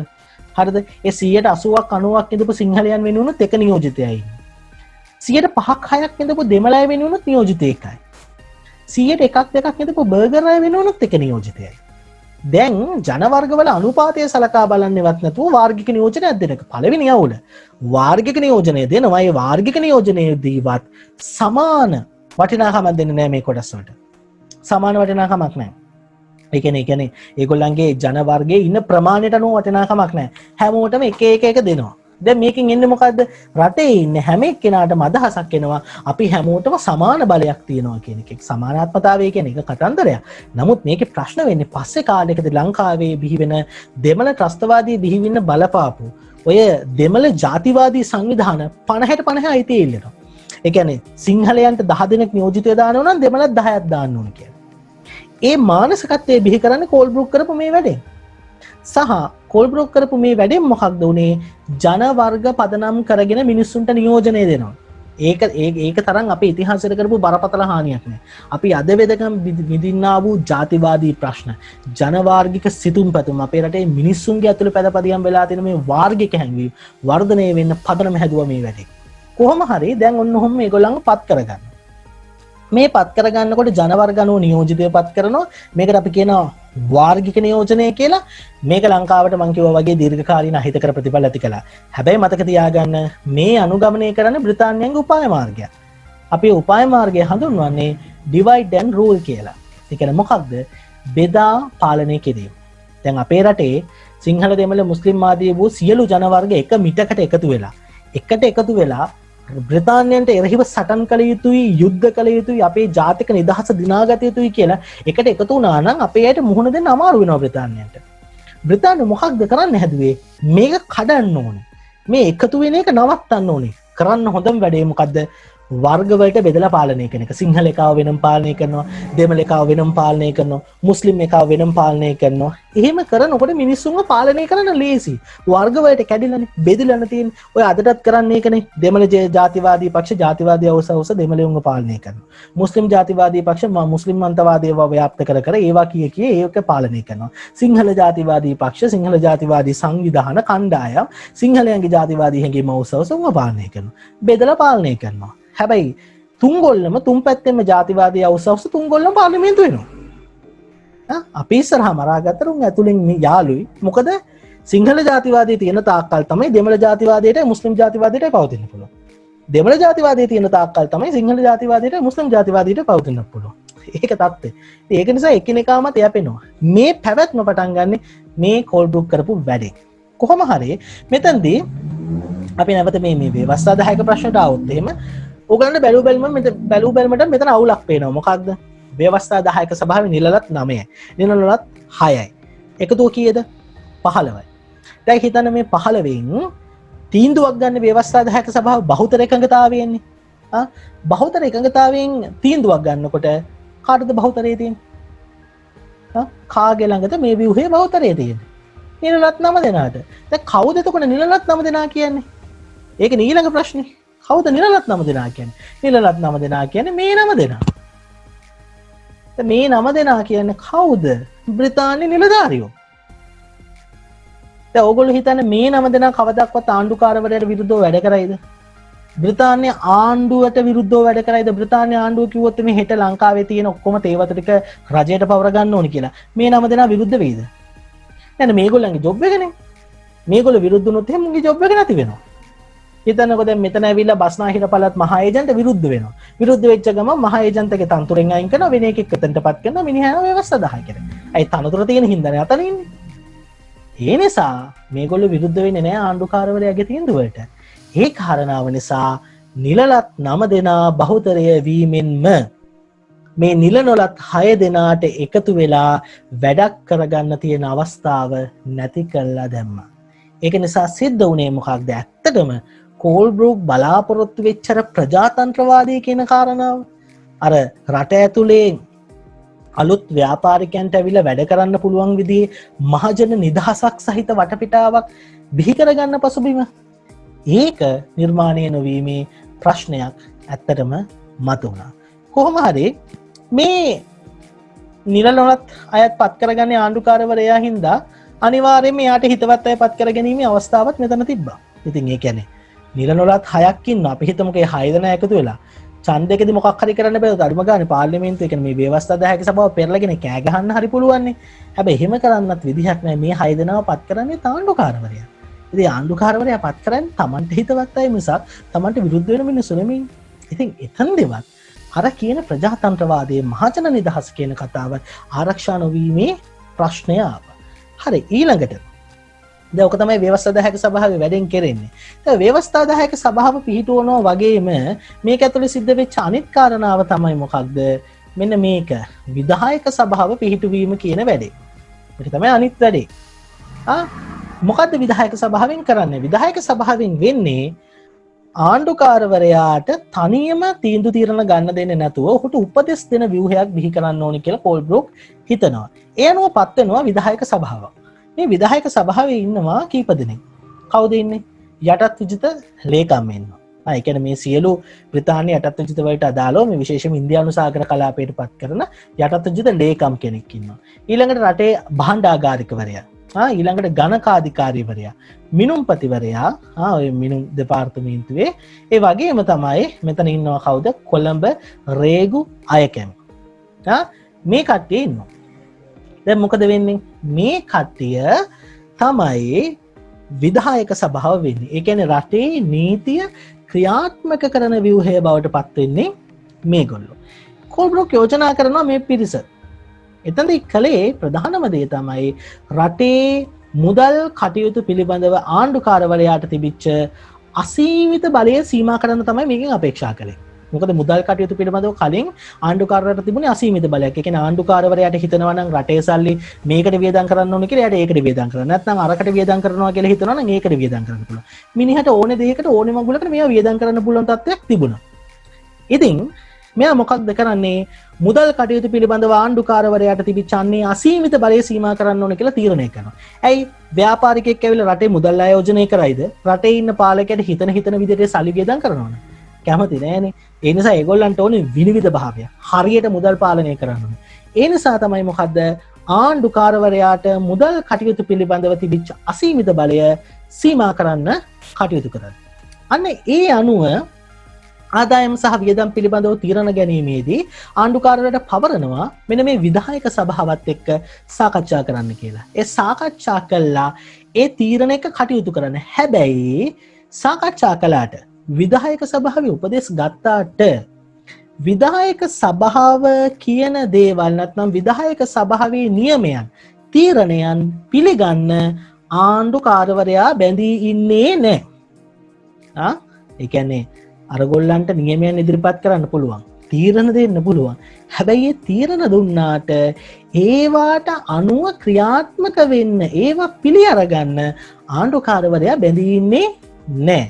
හැබැයි විදායක සභාවේ උපදෙස් පිළිගන්නේ නැතිකොට ආණ්ඩුකාරවරයා යටත් විජිත භාර ලේකම්ගෙන් ඒකට අනුමැතිය ලබා ගන්නවා. මොකද්ද වෙන්නේ? විදායක සභාව තියෙනවා. මොකටද තියෙන්නේ? මුදල් කටයුතු පිළිබඳව ආණ්ඩුකාරවරයාට උපදෙස් දෙන්න. ආණ්ඩුකාරවරයාට උපදෙස් දෙන්න විදායක සභාව තිබුණට මුදල් කටයුතු සම්බන්ධයෙන් විදායක සභාවේ තීරණ උපදෙස් පිළිගන්නේ නැතුව ඉන්න පුළුවන් කමක් ආණ්ඩුකාරවරට තිබුණා. ඒ වරව ප්‍රතික්ෂේප වෙලා විසික් කළා දාන්න පුළුවන්කම තිබුණා.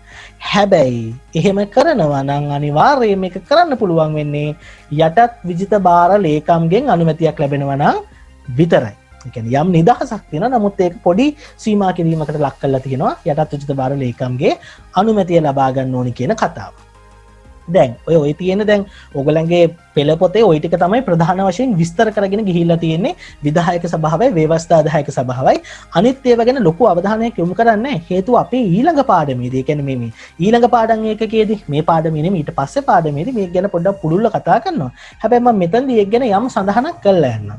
දැන් ඔය තියෙන පළවෙනි කතාවනේ මොකද්ද? කෝල්බ්‍රූක් කැමරන් ප්‍රතිසංස්කරණ නැත්නම් කෝල්බ්‍රූක්ගේ 1833 සිද්ධ වෙන ආර්ථික දේශපාලන ප්‍රතිසංස්කරණ වලින් සිද්ධ වෙච්ච මේ පළවෙනි වැඩේ මේ තියෙන්නේ. මොකද්ද? ව්‍යවස්ථාදායක සහ විධායක සභා පිහිටුවීම කියන වැඩේ. ඒක හරි. ඒක කතා කරලා ඉවරයි. දැන් අනිත් පැති වලින් මොකක්ද කරන්න බලාපොරොත්තු වෙන්නේ? උඩරට පහතරට පළාත් සඳහා ඒකාබද්ධ වෙච්ච පාලන ක්‍රමයක් හඳුන්වලා දෙනවා. මේක කරන්නේ දැන් මෙච්චර කාලයක් තිබුණේ කොහොමද? දැන් ඔයගොල්ලෝ දන්නවා 1796 දී බ්‍රිතාන්‍ය ලංකාවට ආවට පස්සේ ලංකාවේ පහතරට ප්‍රදේශ තමයි මුලින්ම පාලනය කළේ. 815 දී තමයි මුළු රටම බ්‍රිතාන්‍යයට යටත් වෙන්නේ. ඊට පස්සේ ඒ කියන්නේ මේ ප්‍රතිසංස්කරණ එනකම්ම පහතරට ප්‍රදේශ වෙනමම පාලනය කළා, උඩරට ප්‍රදේශ වෙනමම පාලනය කළා. දැන් මේකෙන් වෙන අවුල මොකද්ද? දැන් ඒ අවුල ක්‍රියාත්මක වීමේ ප්‍රතිඵල තමයි ඕගොල්ලන් මේ මෙතන තියෙන මේ බස්නාහිර පළාත් මහා ඒජන්ත, මධ්‍යම පළාත් මහා ඒජන්ත කියලා පස්සේ ඒජන්තවරු බිහි කරනවා මෙහෙම. නමුත් මේ කලින් තිබිච්ච ප්‍රශ්න මොකක්ද? මෙතනදී වුණේ ඔන්න පහත රටයි උඩ රටයි වෙන වෙනම පාලනය කරනවා. වෙන වෙනම පාලනය කරනකොට වෙන්නේ මොකද්ද? උඩරට පාලනය කරන්න වෙනම ආයතනයක් පිහිටවන්න ඕනේ. ඒකට සේවකයෝ ගන්න ඕනේ. ඒකට නිලධාරියෝ ගන්න ඕනේ. ඒ අයට වැටුප් ගෙවන්න ඕනේ. ඒව නඩත්තු කරන්න ඕනේ. ඒ ආයතන පිහිටවන්නට ඔක්කොම වැඩ කරන්න ඕනේ. පහත රටට එකක් තියෙනකොට එතනත් ආයතන පිහිටවන්න ඕනේ. සේවකයෝ ගන්න ඕනේ. නඩත්තු කරන්න ඕනේ. නිලධාරීන්ට පඩි ගෙවන්න. ඔක්කොම කරන්න ඕනේ. දැන් මේ ක්‍රියාවලියේදී වියදම් දෙකක්නේ. කෝල්බ්‍රූක්ගේ වැඩේ ඒකනේ. මොකද්ද? කෝල්බ්‍රූක්ගේ වැඩේ මතකයිනේ. මොකද්ද කෝල්බ්‍රූක්ගේ වැඩේ? මෙන්න මේක. වියදම වැඩි කළා ආදායම පහත හෙලන්න ඕනේ. මේක තමයි කෝල්බ්‍රූක්ගේ වැඩේ. හරිද? දැන් එහෙනම් ඔන්න මේකද කෝල්බ්‍රූක් වැඩේ වියදම වැඩි කළා ආදායම පහත දානවද මොකද්ද? නෑ කෝල්බ්‍රූක් එන්නේ මේ අවුල නිසා. කෝල්බ්‍රූක්ගේ වැඩේ එතකොට මොකද්ද? වියදම අඩු කරලා ආදායම වැඩි කරන්න ඕනේ. කෝල්බ්‍රූක්ගේ වැඩේ ඒක. වියදම අඩු කරන්න ඕනේ ආදායම වැඩි කරන්න. ඒක තමයි කෝල්බ්‍රූක් වැඩේ. කෝල්බ්‍රූක් එන්නේ මේ අවුල නිසා. දැන් කෝල්බ්‍රූක් කියන ඔන්න වියදම අඩු කරන්න වැඩක්. මොකද්ද වියදම අඩු කරන ක්‍රමය? මෙන්න තියෙනවා ආදායම පහළ යනවා, වියදම වැඩි වෙනවා. වියදම අඩු කරගන්නට ඕනනම් කරන්න ඕනේ මොකක්ද? කෙලින්ම මෙන්න මේ උඩ රටයි පහත රටයි ඒකාබද්ධ පාලනයක් ගේන්න. එහෙම වුණොත් එහෙම අපිට පුළුවන් කමක් තියෙනවා මේ දෙපැත්තකට සල්ලි වියදම් කරන එක නවත්තන්න. එක වියදම් කිරීමකින්ම මේ වැඩේ ෂේප් කරගන්න පුළුවන් කමක් තියෙනවා කියලා කියනවා. ඒ අනුව උඩ රටයි පහත රටයි පළාත් වලට ඒකාබද්ධ පාලන ක්‍රමයක් හඳුන්වා දෙන්න ඕනි කියලා කෝල්බ්‍රූක්ගේ යෝජනාවල තියෙනවා. ඇත්තට මේ යෝජනාව ක්‍රියාවට නැංවෙනවා. ඊට පස්සේ ඒ එකම සිද්ධ වෙනවා තවත් විශේෂ දෙයක්. මොකක්ද ඒ සිද්ධ වෙන්නේ? ලංකාව බෙදනවා පළාත් පහකට. පළාත් පහකට බෙදීම සිද්ධ වෙන්නේ කොහොමද? පදනමකින්. දැන් ඕගොල්ලන්ගේ මේක පෙළ පොතේ තියෙන තැනකටම මම අරගෙන ගියොත් එහෙම ඕගොල්ලන්ගේ අච්චු පොතේ තියෙනවා මේකට සිටියම ඇඳලා මම ඒකම පෙන්නන්නේ ඕගොල්ලන්ට. එතකොට ලේසි එක බලා ගන්න. මේ තියෙන්නේ මොකද්ද මේ වෙන්නේ? ලංකාව බෙදනවා පළාත් පහකට. මේ පළාත් පහකට බෙදීම හරහා බලාපොරොත්තු වෙන්නේ මොකක්ද? විධිමත් පාලනයක් පවත්වාගෙන යන්න. කලින් දැන් ඔයගොල්ලෝ දන්නවනේ අපේ රටේ කලින් තිබුණානේ ඔයගොල්ලෝ මහනුවරයුගේ කියන පාඩම යටතේදී කියන්නේ 10 ශ්‍රේණියද ඔයගොල්ලෝ ඉගෙනගෙන තියෙනවනේ අපේ රටේ මහනුවරයුගේ රාජධානිය පාලනය කරන්න තිබුණ ව්‍යුහයන්. රටවල් කියලා තිබුණා, දිසාවනි කියලා තිබුණා, ව්‍යුහ තිබුණා. මේගොල්ලෝ මොකද්ද කළේ? මේ රටවල් කතා, දිසාවනි කතා, කෝරළ, පත්තුගම් මේ ව්‍යුහයන් පොඩ්ඩක් අලුත් කළා. මේගොල්ලන්ට ඕන විදිහට අපේ රට බෙදනවා කොහොමද? පළාත් පහකට. මතක තියාගන්න මාර ලේසි. මොකද්ද? දිශා හතර මතක තියාගන්න. උතුරු දිසාවයි, දකුණු දිසාවයි, නැගෙනහිර දිසාවයි, බස්නාහිර දිසාවයි, මැද. ඔය පහ මතක තියාගන්න. එතකොට මොකද්ද? උතුරු දිසාවෙන් උතුරු පළාව, දකුණු දිසාවෙන් දකුණු පළාත, බස්නාහිර දිසාවෙන් බටහිර දිසාවෙන් බස්නාහිර පළාත, නැගෙනහිර දිසාවෙන් නැගෙනහිර පළාත, මැදින් මධ්‍යම පළාත. ඔන්න පළාත් පහ. උතුරු, දකුණු, නැගෙනහිර, බටහිර, මධ්‍යම පළාත් පහ බෙදා ගන්නවා. පළාත් පහ බෙදාගෙන මොකක්ද කළේ? ඔන්න අපේ රටේ ගේනවා පළාත් පහකට බෙදපු පාලන ක්‍රමවේදයක්. ඒ පළාත් පහකට බෙදපු පාලන ක්‍රමයේ පවත්වාගෙන යනවත් එක්කම ඊළඟ දේ මොකද්ද කරන්නේ? අනිවාර්ය සේවා රාජකාරී ක්‍රමය අහෝසි කරනවා. දැන් මේවා මේ නිකන් වචන නිකන් පාඩම් කරනකොට වඩා නිකන් ඔයගොල්ලෝ තේරුමක් ඇතුව පාඩම් කරන්න එපා. ඇයි මේක කරන්නේ? හිතනවාද ඇයි? ලංකාවේ කලින් තිබුණා මේ අනිවාර්ය සේවා රාජකාරී ක්‍රමය කියලා එකක්. මේක මොකටද තිබුණේ? මේක තිබුණේ අපේ රටේ ඒ කාලේ සාමාන්‍ය ලක්ෂණය තුන්වෙන වැඩවසම් සමාජ ලක්ෂණයක්. ඒ කියන්නේ තාත්තා කරපු රැකියාවම පුතා කරනවා. පරම්පරාවෙන් එකම රැකියාව පවත්වාගෙන ජීවත් වෙනවා. එහෙම ලක්ෂණයක් තමයි අපේ රටේ අතීතයේ තිබුණේ. දැන් ඒ අතරේදී තියෙනවා අවුරුද්දට නියමිත දින සංඛ්‍යාවක්. සෑම වැඩිහිටි පිරිමියෙක්ම රට වෙනුවෙන්, ඒ කියන්නේ රජය වෙනුවෙන් යම් විදිහකට තමන්ගේ ශ්‍රමයේ වැපිරීම සිද්ධ කරන්න ඕනේ පොදු කටයුතු සඳහා. ව්‍යාපාරික මේ වශයෙන් බොහෝම දියුණු තත්ත්වයක් නැත්නම් හොඳ ව්‍යාපාරික වාතාවරණයක් අපේ රටේ ඇති කිරීම කියන එක තමයි ඇත්තටම කොල්බ්‍රොක් විසින් බලාපොරොත්තු වෙන්නේ. හැබැයි මේ වාතාවරණය ඇති කරනකොට ලොකු අවුලක් තියෙනවා. ඒ තමයි අපි කියනවා මේ ශ්‍රම සංචලතාවයේ අවශ්‍යතාවයක් තියෙනවා. දැන් ඔයගොල්ලෝ හිතන්න කවුරු හරි යුරෝපීයෙක් ලංකාවට එනවා. මෙයා ලංකාවට ඇවිල්ලා එයා බලාපොරොත්තු වෙනවා අපේ රටේ තේවත්ත පටන් ගන්න කියලා හිතන්නකෝ. දැන් මෙයා තේවත්ත පටන් අරගත්තට පස්සේ අපේ රටේ මිනිස්සු රස්සාවට ඉන්නේ නැහැ. ඇයි එහෙම වෙන්නේ? දැන් හිතන්න ගමේ ඉන්නවා සිරිපාල. සිරිපාල ගොවියා. සිරිපාලගේ පුතත් ගොවියා. ඌ කැමති නෑ තේවත්තට යන්න. හිතන්නකෝ තේ ෆැක්ටරියක් පටන් ගන්නවා කියලා. මේක තේකොළ වේලනවා. සිරිපාලගේ දුව සිරියාවතී. සිරියාවතීගේ වැඩේ ගොවිකමම තමයි. එයා ගොවිකමත් අරින්නේ නෑ. එයා යන්නේ නෑ තේ ෆැක්ටරිය වැඩ කරන්න. සල්ලි දුන්නත් යන්නේ නෑ. ඇයි මේ අර රාජකාරී ක්‍රමය හා බද්ධ වෙච්ච සාම්ප්‍රදායික ජීවන රටාව ඇතුළතදී මිනිස්සු එන්නේ නෑ වෙන රස්සාවක් කරන්න. තමන්ගේ පරම්පරාවෙන් උරුම වෙච්ච එකම කරගෙන හිටියා මිසක්. කොල්බ්‍රොක් දකිනවා මේක අපේ රටේ අලුත් ව්‍යාපාර පටන් ගන්න ලොකු අවුලක්. මොකද අපේ රටේ ශ්‍රම සංචලතාවයක් ඇති කරන්න ඕන. ශ්‍රම සංචලතාවයක් කියලා කියන්නේ අර රාජකාරී ක්‍රමයත් එක්ක මුළු ගැන්විලා ඉන්න පරම්පරාවෙන් කරපු රස්සාව කරපු මිනිස්සු එතනින් ගලවලා අරගෙන අලුත් ව්‍යාපාරවල යොදවන්න ඕනේ. අන්න ඒකට යා මොකද්ද කරන්නේ? අනිවාර්ය සේවා රාජකාරී ක්‍රමය අහෝසි කරනවා. ඊළඟ වැඩේ මෙයා දකිනවා අපේ තියෙනවා තව අවුලක්. මොකද්ද? රජයේ වෙළඳ ඒකාධිකාරය. රජයේ වෙළඳ ඒකාධිකාරය කියන්නේ රටේ සමස්ත වෙළඳ කටයුතු සිද්ධ කරන ආණ්ඩුව මැදිහත් වෙලා. මේක ලිබරල් වාදීන්ට පේන්නම බැරි වැඩක්. හරිද? ඒගොල්ලෝ කැමති නෑ රටේ වෙළඳ ක්‍රියාවලියට රාජ්‍ය මැදිහත් වෙනවට. පාලකයා මැදිහත් වෙනවට. රාජ්‍ය පැත්තකට වෙලා ඉන්න උන් රට පාලනය කරගෙන. ඒගොල්ලෝ කියන්නේ නිකන් රාජ්‍යයේ කාර්යභාරය මුරබල්ලෙක්ගේ නැත්තම් එහෙම නැත්තම් කියනවනේ මේ පොලිස් කාර්යයේ කාර්යභාරය විතරයි. ඒගොල්ලෝ ආරක්ෂාව සැපීම කළාම ඇති. ආර්ථිකයට අතපත ගන්න ඕනේ නෑ. දැන් රජයේ මැදිහත් වෙලා වෙළඳ කටයුතු වලට මැදිහත් වෙනකොට, භාණ්ඩ විකිණීමේ මැදිහත් වෙනකොට, ඒ වල කිරීමේ ක්‍රියාවලියට මැදිහත් වෙනකොට මේක එහෙ නෑ නෑ. ඒකත් එක්ක බෑ රටේ පාලන කටයුතු කරන්න. ඒක නිසා මේගොල්ලෝ මේ කොල්බ්‍රොක් කියනවා මේක හරියන්නේ නෑ. රජයේ වෙළඳ ඒකාධිකාරය අහෝසි කරන්න ඕනේ. ඒ කියන්නේ තිබ්බ එහෙම තමයි. කුරුඳු විකුණනවා නම් කුරුඳු විකුණන්න පුළුවන් රාජ්‍යයට විතරයි. රටේ ලුණු විකුණනවා නම් ලුණු විකුණන්න පුළුවන් රාජ්‍යයට විතරයි. අන්න ඒකයි රාජ්‍ය වෙළඳ ඒකාධිකාරය කියන්නේ. ලුණු විකිණීමේ තනි අයිතිය රජයට. කුරුඳු විකිණීමේ තනි අයිතිය රජයට. භාණ්ඩ ආනයනය කිරීමේ තනි අයිතිය රජයට. ওই තත්ත්වය තමයි තිබුණේ වෙළඳ ඒකාධිකාරය කියලා. කොල්බ්‍රොක් කිව්වා මේක අයින් කරන්න. ලංකාවට එනවා නම් යුරෝපීය ව්‍යාපාරිකයෝ ඒගොල්ලන්ට ඉඩ දෙන්න තමන්ගේ නිදහසේ භාණ්ඩ අලෙවි කරන්න. තමන්ගේ නිදහසේ භාණ්ඩ ගෙන්න ගන්න. ඒකට ඉඩ දෙන්න කියලා. අන්න ඒක උදෙසා තමයි රජයේ වෙළඳ ඒකාධිකාරය අහෝසි කළේ. අපි පොඩක් ආයි මතක් කරගමු එහෙනම් කොල්බ්‍රොක් විසින් අපේ රටේ ඇති කරන මේ ප්‍රතිසංස්කරණයෙන් ඔහු ගේන අලුත් යෝජනා ටික තමයි ව්‍යවස්ථා දායක සහ විධායක සභා ක්‍රමය ඇති කරනවා. උඩරට සහ පහතරට සඳහා ඒකාබද්ධ පාලන ක්‍රමයක් ඇති කරනවා. දිවයින පළාත් 5කට බෙදනවා. අනිවාර්ය සේවා රාජකාරී ක්‍රමය අහෝසි කරනවා. ඒ වගේම රජයේ වෙළඳ ඒකාධිකාරය අහෝසි කරනවා. මේ දේවල් කිරීම එයාගේ මූලික යෝජනාවන් බවට පත් වුණා. එතකොට මේ යෝජනාවන් එක්ක මේ සිද්ධ වෙන දේ මොකක්ද? දැන් කෝල්බෘක් කමිෂන් එක ගේන මේ වෙනස්කම් පැහැදිලිවම අපේ රටේ ලොකු පරිවර්තනයක් ඇති කළා තමයි. හැබැයි මේ කෝල්බෘක් ප්‍රතිසංස්කරණ වල යම් සංශෝධනයන් නැති කර ගැනීමේ අරමුණින් ක්‍රියාත්මක වෙච්ච කණ්ඩායම් හිටියා. අපිට ඒක දකින්නට ලැබෙනවා මුල සිටම මෙහි වෙනස්කම් අපේක්ෂා කරපු පිරිස් හිටියාය කියන කාරණාව.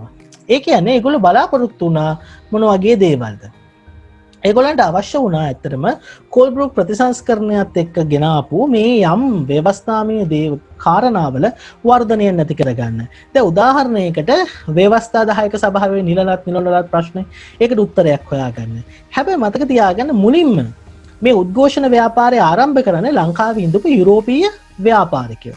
මොකද ලංකාවේ ඉඳපු යුරෝපීය නියෝජනය කරන්න ව්‍යවස්ථාදායකට නිලලත් සමාජිකයෝ නිල නොලත් සමාජික 3 දෙනෙක් පත් කරලා හිටියා. මතකනේ යුරෝපීය 3 දෙනෙක් හිටියා. හැබැයි දැන් ලංකාවේ වතු වගා කටයුතු වල නිරත වෙච්ච අය තමයි මේ යුරෝපීය විදිහට මෙතනට පත් වෙලා ආවේ. මේගොල්ලන්ගේ බලාපොරොත්තු වුණේ මොකද්ද? මේගොල්ලෝ ව්‍යවස්ථාදායක සභාවට එන්නේ මේක ඇතුළේ ඉඳන් අර නිකන් අපේ අද වගේ නිකන් සෙන්කෝලු උස්සගෙන යන්න මිරිස් කුඩු ගහන්න ඕවට නෙමෙයි. මේගොල්ලෝ මොකටද එන්නේ? මේගොල්ලෝ අපේ රටේ වතු වගාව පටන් ගත්තට පස්සේ ඒ වතු වගාවට ඕන වෙන මහා මාර්ග හදාගන්න, දුම්රිය මාර්ග හදාගන්න. ඇයි මේගොල්ලන්ගේ වතු වගාවේ තියෙන තේ නිෂ්පාදනය කොළඹට ගේන්න ඕනේ. ඒකට කෝච්චි ඕනේ. ඒවට ඕනේ භාණ්ඩ අරගන්න, ඒවට මහා මාර්ග ඕනේ. මේ වගේ යටිදල පහසුකම් දිනු කර ගැනීම අරමුණෙන් තමයි මේ යුරෝපීය තුන්දෙනා ඇත්තටම මේකට එන්නේ. මේගොල්ලෝ ව්‍යවස්ථාදායක සභාව ඇතුළේ මේ වැඩේ කරනකොට මේ යටිතල පහසුකම් ඇති කරගන්න, මහා මාර්ග දියුණු කරගන්න, ඒ වගේම දුම්රිය මාර්ග ඇති කරගන්න මේවාට මුදල් වෙන් කරගන්න එක දුෂ්කර වුණා. මුදල් වෙන් කරගන්න බෑ. මොකද අනිත් බහුතරය දෙන්නේ නෑ සල්ලි වෙන් කරගන්න. ඉතින් නමුත් මේගොල්ලන්ගේ වැඩවලට ඕන සල්ලි නෑ. ඉතින් ඒකෙන් මොකක්ද වෙන්නේ? මේගොල්ලන්ගේ අවශ්‍යතාව විශ්ව සිද්ධ වෙන්නේ නෑනේ. ඉතින් ඒ හින්දා එක අතකට නිල නොලත් සංඛ්‍යාවත් සුළුතරය. මේගොල්ලෝ කට්ටියට එකට එකතු වෙලා කිසිදු දෙයක් පිළිබඳව සංවාද කරන්න, විවාද කරන්න, මේකට පාලන තන්ත්‍රයත් එක්ක ගැටෙන්න මේ කිසිදු දෙයක් කරගන්න අවස්ථාවක් ලැබෙන්නේ නැහැ. අන්න ඒ වාතාවරණය ඇතුළතදී මොකක්ද සිද්ධ වෙන්නේ? මේගොල්ලෝ ඉල්ලනවා මේ පාලන ක්‍රමේ පැහැදිලි වෙනසක් සිදුවිය යුතුයි කියන කාරණාව. ඒ අනුව පාලන ක්‍රමේ වෙනසක් අපේක්ෂා කරගෙන මේගොල්ලෝ යම් උද්ඝෝෂණ ව්‍යාපාරයක් දියත් කරනවා. විශේෂයෙන්ම නිල නොලත් පිරිස ඡන්ද බලයෙන් පත් කරගන්නේ නැතුව ආණ්ඩුකාරවරයා නම් කරන එක ගැන මේගොල්ලන්ට තිබුණා ලොකු අසතුටක්. මොකද දැන් මේගොල්ලෝ ආණ්ඩුකාරවරයා නම් කරපු ගමන්ම ආණ්ඩුකාරවරයාගේ උවමනාවන් ඉටු කරනවා මිසක් යුරෝපීය වෙළඳ ප්‍රජාවේ අවශ්‍යතා ඉටු කරන්නේ නැහනේ. මේගොල්ලෝ කරන්නේ ආණ්ඩුකාරවරයාගේ උවමනාවන් වැඩ කරනවා. ආණ්ඩුකාරවරයා හා කියන එකට අත උසනවා, එපා කියන එකට අතපල්ලේ හදානවා. ඒක වෙන්නේ. එහෙම නෙමෙයි. ව්‍යාපාරිකයන්ගේ උවමනා නියෝජනය කරන්න ඕනේ. ව්‍යාපාරිකයන්ගේ උවමනා නියෝජනය කරන්න නම් මොකක්ද වෙන්නේ? මේ පිරිස ඡන්ද බලයෙන් පත් වෙන්න ඕනේ. මේ අය ඡන්ද බලයෙන් පත් වෙන නැතුව ආණ්ඩුකාරවරයා නම් කිරීම ක්‍රියාවලියකින් පත් වෙන එක ගැන මේගොල්ලන්ට තිබුණා අසතුටක්. මේ නිසා මේ අරමුණ ඉටු කරගන්න යුරෝපීය ව්‍යාපාරිකයෝ මොකද්ද කරන්නේ? සීමිත උද්ඝෝෂණ ව්‍යාපාරයක් ආරම්භ කරනවා. ඒ උද්ඝෝෂණ ව්‍යාපාරයේදී ව්‍යවස්ථාදායකයේ ඇතුළතදී ප්‍රශ්න අහනවා. අපිට සල්ලි දෙන්නේ නැත්ද? යටිදල පහසුකම් දියුණු කරගන්න බැරිද? ඕවා ගැන ප්‍රශ්න අහනවා. මේගොල්ලෝ යෝජනා ඉදිරිපත් කරන කොහෙද පාරවල් හැදෙන්න ඕනේ? අපිට රේල්වේ ස්ටේෂන් එකක් ඕනේ. කෝච්චි පාර කොහොමද කොයි පැතිවලටද ඕනේ? අපේ තේ වගාවට හොඳ ආදායම, අපේ වියදම මේක විකුණ ගන්න හොඳ මිලක් ලැබෙන්න ඕනේ. ඔය වගේ දේවල් ගැන යෝජනා ඉදිරිපත් කරනවා. මේගොල්ලෝ පත්‍රවලට ලිපි ලියනවා. දැන් ඒ කියන්නේ මේගොල්ලෝ මුලින්ම සිද්ධ කරන්න දැන් මේගොල්ලන්ගේ මේ ව්‍යාපාරික අවශ්‍යතාවනේ. දැන් ව්‍යවස්ථාදායක ඇතුළත මොකද කරන්නේ? අර මුලින් කරපු වැඩේ ගේනවා. අපිට මේකේ මේ 3 තියාගෙන මදි. අපේ 3 වැඩි කරලා දෙන්න. මේ 3 මදි කියලා ප්‍රශ්න කරන්න පටන් ගන්නවා. යෝජනා ඉදිරිපත් කරනවා මේක මෙහෙම නෙමෙයි මෙහෙම පිරිසපත් කරන්න කියලා. ඒගොල්ලෝ පත්‍රවලට ලිපි ලියනවා මේ නියෝජනයේ තියෙන අවුල ගැන. මහජන නිදහස ආරක්ෂා කරන්න සිද්ධ වෙන්න ඕනේ කාරණාවන් පිළිබඳ මේගොල්ලෝ කතා කරන්න පටන් ගන්නවා. එක්කෙනෙක් අහනවා වේටින් ඉන්නවද කියලා. නෑ, කවුරුත් වේටින් නෑ. හරිද? ඉතින් එවැනි කාරණා පිළිබඳව මේගොල්ලෝ පත්‍රවලට ලිපි ලියනවා. ඒ වගේම පුංචි පුංචි උද්ඝෝෂණ මෙහෙයවන්න පටන් ගන්නවා. විවිධ සංවිධාන පිහිටවන්න පටන් ගන්නවා. ඇත්තට මේකේ ආරම්භක අවස්ථාවක් තමයි ඔය මේ ජෝර්ජ් වෝල්ගේ නායකත්වයෙන් මේගොල්ලෝ 1865 දී ලංකා සංගමය කියන එක පිහිටවීම සිද්ධ කරනවා. 1865 දී ජෝර්ජ් වෝල්ගේ නායකත්වයෙන්. එතකොට මේ උද්ඝෝෂණ ව්‍යාපාරයේ එක ප්‍රතිඵලයක් තිබුණා. ඇත්තට මේකෙන් ප්‍රතිඵලයක් ලැබෙනවා. ඒ තමයි 1889 දී ව්‍යවස්ථා 10කේ නිල නොලත් සංඛ්‍යාව 8ක් දක්වා වර්ධනය වෙනවා. දැන් කලින් කීයද හිටියේ? 6යි. මේ 6 මොකද වෙන්නේ? දැන් කලින් හිටියේ මෙන්න මේ ප්‍රමාණය. කලින් හිටියේ 6යි. මේ 6 මොකක්ද වෙන්නේ? 8ක් දක්වා වර්ධනය වෙනවා. 8ක් දක්වා වර්ධනය වෙනවා කියන්නේ මොකක්ද? අනිවාර්යයෙන්ම අලුතින් තව දෙන්නෙක් එකතු වෙන්නට ඕනේ. එහෙනම් කවුද ඒ අලුතින් එකතු වෙන දෙන්න? ඒ දෙන්නගෙන් එක්කෙනෙක් තමයි මුස්ලිම් ජනතාව නියෝජනය කරමින් එක නියෝජිතයෙක් තෝරාපත් කරගන්න. එතකොට ඔන්න 6-7 බවට පත් වෙනවා. ඊට පස්සේ තව එක්කෙනෙක් තෝරා ගන්නවා උඩරට සිංහලයන් නියෝජනය කරමින්. ඔන්න 2යි. අන්න එහෙම තමයි මේ 8 තෝරගන්නේ. දැන් බලන්න අර වාර්ගික නියෝජනය ඉස්සරහට යන විදිහේ ප්‍රබලතාවය කොච්චරක්ද කියලා. දැන් මුස්ලිම් නියෝජනයක් මෙච්චර කාලයක් තිබුණේ අලුතෙන් එනවා මෙතන මුස්ලිම් එකකුත්. මුස්ලිම් එකක් එනවා විතරකුත් නෙමෙයි. මේ මුස්ලිම් එක එන ගමන්ම අනිත් පැත්තට සිද්ධ වෙන්නේ මොකක්ද? මුස්ලිම් එක එන ගමන්ම උඩරට සිංහල එකක් එනවා. මේක ඇතුළේ තියෙන හේතුවක් මොකද? මේ මෙතන හිටියේ කලින් සිංහල එකක්. මේ සිංහල එක කියනකොට ලංකාවේ ඉන්න ඕනෙම සිංහලෙක්ට එන්න පුළුවන්. ගොඩක් වෙලාවට පත්තුනේ පහතරට සිංහලෙක්. පහතරට සිංහලෝ මේ වෙනකොට බොහෝ පිරිසක් හිටියේ කතෝලිකයෝ. එතකොට මේ පත්වෙන කෙනාට තියෙන කතෝලික සිංහල ලක්ෂණය. ඒ නිසා ඕනේ වුණා බෞද්ධ සිංහලෙක්. සහ මේ උඩරට උඩරටට අයිති උඩරට අර නිලමෙලගේ පරම්පරාවෙන් එන පොරක් ඕනේ වෙනවා. ඒ නිසා දුන්නා මොකද උඩරට සිංහලෙක්ටත් නියෝජනය. දැන් මොකද්ද කළේ? සිංහල දෙමළ බර්ගර් මුස්ලිම් කියලා බෙදුවට අමතරව සිංහල එකත් බෙදුවා. සාමාන්‍ය සිංහල කියන අතර මේක පහතරට සහ උඩරට සිංහල කියලා රටේ සිංහලයොත් දෙකට බෙදුවා. අන්න ඉංග්‍රීසින්ගේ බෙදා පාලනය කිරීමේ මූල ධර්මය අපේ රටේ ක්‍රියාවට නැංවිච්ච විදිය. කොහොම හරි යුරෝපීයන්ගේ උද්ඝෝෂණ වල අරමුණ පැහැදිලිවම අපේ රටේ මේ පාලන බලය ලංකාව පාලනය කිරීමේ බලය ලාංකිකයන්ගේ අතර ගන්න එක නෙමෙයි. හොඳට මතක තියාගන්න මේ යුරෝපීය උද්ඝෝෂණ ව්‍යාපාරයේ අරමුණ උනේ රටේ පාලන බලය ලාංකිකයන්ගේ අතට දිනා ගැනීම නොවේ. එහෙනම් ඒගොල්ලන්ගේ අරමුණ උනේ මොකක්ද? අර ඒගොල්ලන්ගේ ව්‍යාපාරික කටයුතු දියුණු කරගන්න එක. යටිතල පහසුකම් වැඩි කරගන්න එක. අර ප්‍රවාහනය ඒ කියන්නේ දුම්රිය මාර්ග, මහා මාර්ග මේවා දියුණු කරගන්න එක ඕවා. ඒව තමයි ඒගොල්ලන්ගේ අරමුණු. ඒව සාක්ෂාත් කරගන්න අවශ්‍ය වෙන දේවල් මේ ඒ කියන්නේ ඒවයේ මුදල් වෙන් කරගන්න ඕනේ. ඒක සඳහා නියෝජනය දෙන්න ඕවා. හැබැයි මේගොල්ලන්ගේ අරමුණ වුණේ නෑ තමයි ලාංකිකයන්ට පාලන බලතල දිනා දෙන එක. හැබැයි ඔවුන් ආරම්භ කරපු මේ උද්ඝෝෂණ ව්‍යාපාරය මේ ආණ්ඩු ක්‍රම ප්‍රතිසංස්කරණ සඳහා මේගොල්ලෝ අනුගමනය කරපු මේ ඉල්ලීම් ප්‍රබල බලපෑමක් සිද්ධ වෙනවා ලාංකිකයන්ට යම් ආදර්ශයක් ලබා ගන්න. මොකක් සඳහාද? අනාගතයේදී අපිට පාලන බලය දිනා ගැනීම සඳහා විධිමත් ආණ්ඩු ක්‍රම ප්‍රතිසංස්කරණ බලාපොරොත්තුවෙන් සිද්ධ කරන උද්ඝෝෂණ මෙහෙවන්න අවශ්‍ය අනුබලය ඒක හදාරන්න අවස්ථාවක් ලැබුණා අපිට. ඒ ජෝර්ජ් වෝල්ලාගේ එහෙම ක්‍රියාත්මක වෙච්ච ක්‍රම ලංකා සංගමයේ වගේ පිහිටපුවා. ඒව අපිට ආදර්ශයක් වුණා. අපිත් මෙහෙම මොඩල් එකක් හදාගන්න උනේ. එහෙම මොඩල් එකක් හදාගෙන අපිටත් පුළුවන් උද්ඝෝෂණ කරන්න, සටන් කරන්න කුමක් උදෙසාද? අපේ රටේ අපිට පාලන බලය දිනා ගන්න කියන අරමුණත් එක්ක. හරි. එතකොට දැන් ඔය ටික තමයි අපිට හඳුනා ගන්න ලැබෙන්නේ මේ කෝල්බ්‍රූක් ප්‍රතිසංස්කරණය ලංකාව තුළ ක්‍රියාත්මක වෙච්ච විදිහ සහ කෝල්බ්‍රූක් ප්‍රතිසංස්කරණය ක්‍රියාත්මක වෙමින් අනිත් අතට ආකේ කෝල්බ්‍රූක් ප්‍රතිසංස්කරණයත් එක්කම අපේ රට ඇතුලේ මේ ඇති වෙච්ච වෙනස්කම්, ඒ වෙනස්කම් කොහොමද කෝල්බ්‍රූක් විසින් ක්‍රියාවට නැංවුවේ කියන කාරණාවත් ඒකට එරෙහිව කොහොමද යුරෝපීයෝ අතරින් උද්ඝෝෂණ ව්‍යාපාරයක් මතුවුනේ කියන කාරණාවයි. හරි. අපි නිකන් මේකෙන් ඇවිත් නිකන් ප්‍රශ්නයක් එකක් අපේ අවධානයට යොමු කරමුකෝ. මේ ඒක හිතන්න එපා ඕගොල්ලෝ එහෙම මේ උත්තර දෙන්න කියලා මම අමාරුවේ දාන්නේ නැහැ. නමුත් මම නිකන් බලන්නම්කෝ. මම දැන් මේක පොඩ්ඩක් බලද්දි ඕගොල්ලන්ට අන්මියුට් වෙන්න අවස්ථාව දෙනවා. ඒකෙන් අදහසනේ කෑ ගහන්න එපා. මේ ඕගොල්ලෝ උතන ඉන්නවනේ එකිනෙකා අඳුරන්නේ නැති ඇත් ඉන්නවනේ. ඒක නිසා කෑ ගහන්නේ නැතුව නිකන් මේ ඒ තියෙන ප්‍රශ්නවලට පොඩ්ඩක් උත්තරයක් දෙන්න පුළුවන්ද කියලා චුට්ටක් බලමුකෝ අපි. සර් ලිබරල් වාදය කියන්නේ මොකද්ද? ගොඩක් හොඳයි. දැන් ලිබරල් වාදය කියන්නේ ලෝකයේ ඇති වෙච්ච එක්තරා විදිහක මේ දේශපාලන මතවාදයක්. හරිද? ඒ කියන්නේ ලෝකයේ තියෙනවා දේශපාලන මතවාද දෙකක් ප්‍රධාන වශයෙන්ම. එකක් ලිබරල් වාදය, අනිත් එක තමයි සමාජවාදය. ලිබරල් වාදය තුලදී විශ්වාස කරන්නේ පෞද්ගලික දේපල ක්‍රමයක් කියන එක. ඒ කියන්නේ දැන් හිතන්නකෝ රටේ තියෙන දැන් රටේ තියෙන ව්‍යාපාරික කටයුතු තියෙනවානේ. මේ හැම එකක්ම පවත්වාගෙන යන්නට ඕනේ පෞද්ගලික ව්‍යවසායක. ඒ කියන්නේ පෞද්ගලික අංශය. මේකට රජයේ මැදිහත් වෙන්න ඕනේ නැහැයි කියලා තමයි මේගොල්ලෝ කියන්නේ. දැන් ඒ කියන්නේ ඔය ඇමරිකාවේ තියෙනවා වගේ ක්‍රමයක්. දැන් අපේ වගේ රටවල් වල නම් අපේ තියෙනවනේ දැන් අධ්‍යාපනයත් මෙහෙවන්නේ රජය. ඊළඟට අපේ රටේ සෞඛ්‍ය මෙහෙවන්නේත් රජය. මම දැන් මේ හොඳ නරක කියනවා නෙමෙයි. මේ හැම දෙයක්ම කරන්නේ රජය.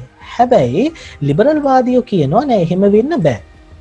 මේ කටයුතු ක්‍රියාවට නැංවෙන්නට ඕනේ පෞද්ගලිකාංශයේ Tamante හිතන විදිහට ඒගොල්ලන්ට මේවට මැදිහත් වෙන්න පුළුවන්කමක් තියෙනවා. ඒ කාරණා රජයේ වැඩක් නෙමෙයි කියලා තමයි ඒගොල්ලෝ කියන්නේ. ඒතර එහෙම ක්‍රමයක් ඇතුළතදී මොකක්ද වෙන්නේ?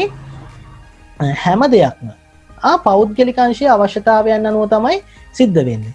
එහෙම වෙනකොට ඇත්තටම අර දැන් රටේ හිතන්නකො භාණ්ඩයක මිල වුණා. දැන් ඒ කියන්නේ මිනිස්සුන්ට තීරණය කරන්න පුළුවන් තමන් මොනවද නිෂ්පාදනය කරන්න කියලා. තමන් මොනවද නිෂ්පාදනය කරන්නේ, තමන් මොනවද හදන්න කියලා තීරණය කරනවා. එයා වෙළඳ පොළට දානවා. දැන් රජය තීරණය කරන්නේ නැහැ. දැන් වී වල ගාන තීරණය කරන්නේ නැහැ. හිතන්නකො අපි වී හදනවා, අපි මාකට් එකට දානවා. අපි මාකට් එකට සපයනකොට අනිත් පැත්තෙන් මාකට් එකකින් ඉල්ලුම් කරනවා. මේ ඉල්ලුම් සැපයුම් ක්‍රියාවලියෙන් තමයි වී වල ගාන තීරණය වෙන්නේ. රජයේ මැදිහත් වෙන්නේ නැහැ ඒක ඇතුළතදී. ඒ කියන්නේ පූර්ණ වශයෙන්ම ජනතාවගේ නිදහස, පුද්ගල නිදහස තහවුරු වෙනවා. පෞද්ගලික ව්‍යවසායකයින්ට තමන්ගේ ව්‍යාපාරික ක්‍රියාවලිය නිදහසේ පවත්වාගෙන යන්න පුළුවන් කමක් තියෙන. ලිබරල් කියන වචන තේරුම ඒකයි. ලිබරල් කියන්නේ නිදහස්. නිදහස් සමාජයක්. ඒ නිදහස් සමාජය තුළ මිනිස්සුන්ගේ පෞද්ගලික නිදහස, ආර්ථික නිදහස, දේශපාලන නිදහස මේ හැම දෙයක්ම තහවුරු වෙනවා. ඒගොල්ලන්ට ඕන විදිහට තමන්ගේ ආර්ථික කටයුතු, තමන්ගේ සමාජ දේශපාලන කටයුතු පවත්වාගෙන යන්න පුළුවන්. ඒවට තියෙන සීමාවන්, බාධාවන් ඉතා අඩු මට්ටමක තියෙනවායි කියන එක තමයි අපිට එකෙන් අඳුනගන්න පුළුවන්කමක් තියෙන්නේ. පැහැදිලිද? ඕක හරි ගැඹුරු කතාවක්. ඒක ඇතුළේ තව ගොඩාක් දේවල් තියෙනවා. ඕක ඔය මේ ලිබරල් වාදයේ මුල්ම යුගයේ තිබිච්ච පොලිස් රාජ්‍ය සංකල්පය, සුබ සාධක වාදය, අවම රාජ්‍ය උමම කතන්දර ගොඩාක් තියෙනවා. නමුත් ඕගොල්ලන්ගේ මට්ටමේදී අපිට එච්චර දේවල් ගැන හිතන්න ඕනේ වෙන්නේ නැහැ. සරලව මතක තියාගන්න පෞද්ගලික අංශය, පෞද්ගලික ව්‍යවසායකව මැදිහත් වෙලා රට පාලනය කිරීමේ ක්‍රමවේදයක්, රටේ ආර්ථික ක්‍රියාවලිය පාලනය කිරීමේ ක්‍රමයක් තමයි ලිබරල් ක්‍රමයක් එක්ක තියෙන්නේ. ඔයාගේ ප්‍රශ්නට උත්තරේ හම්බුණාද? නැත්නම් පැහැදිලි මදිද තාම? හරි සර්. තාම මොනවද ඔයගොල්ලන්ගේ ප්‍රශ්න තියෙන්නේ? නැද්ද? වර්තමානයේ ඒ වගේ එකක් ක්‍රියාත්මක වෙනවද? මොන පාටියද? ඒ වගේ එකක්. මෙහෙමයි. ලෝකයේ අද කිසිම තැනක 100% ලිබරල් ආර්ථිකයක් ක්‍රියාත්මක වෙන රටවලුත් නැහැ.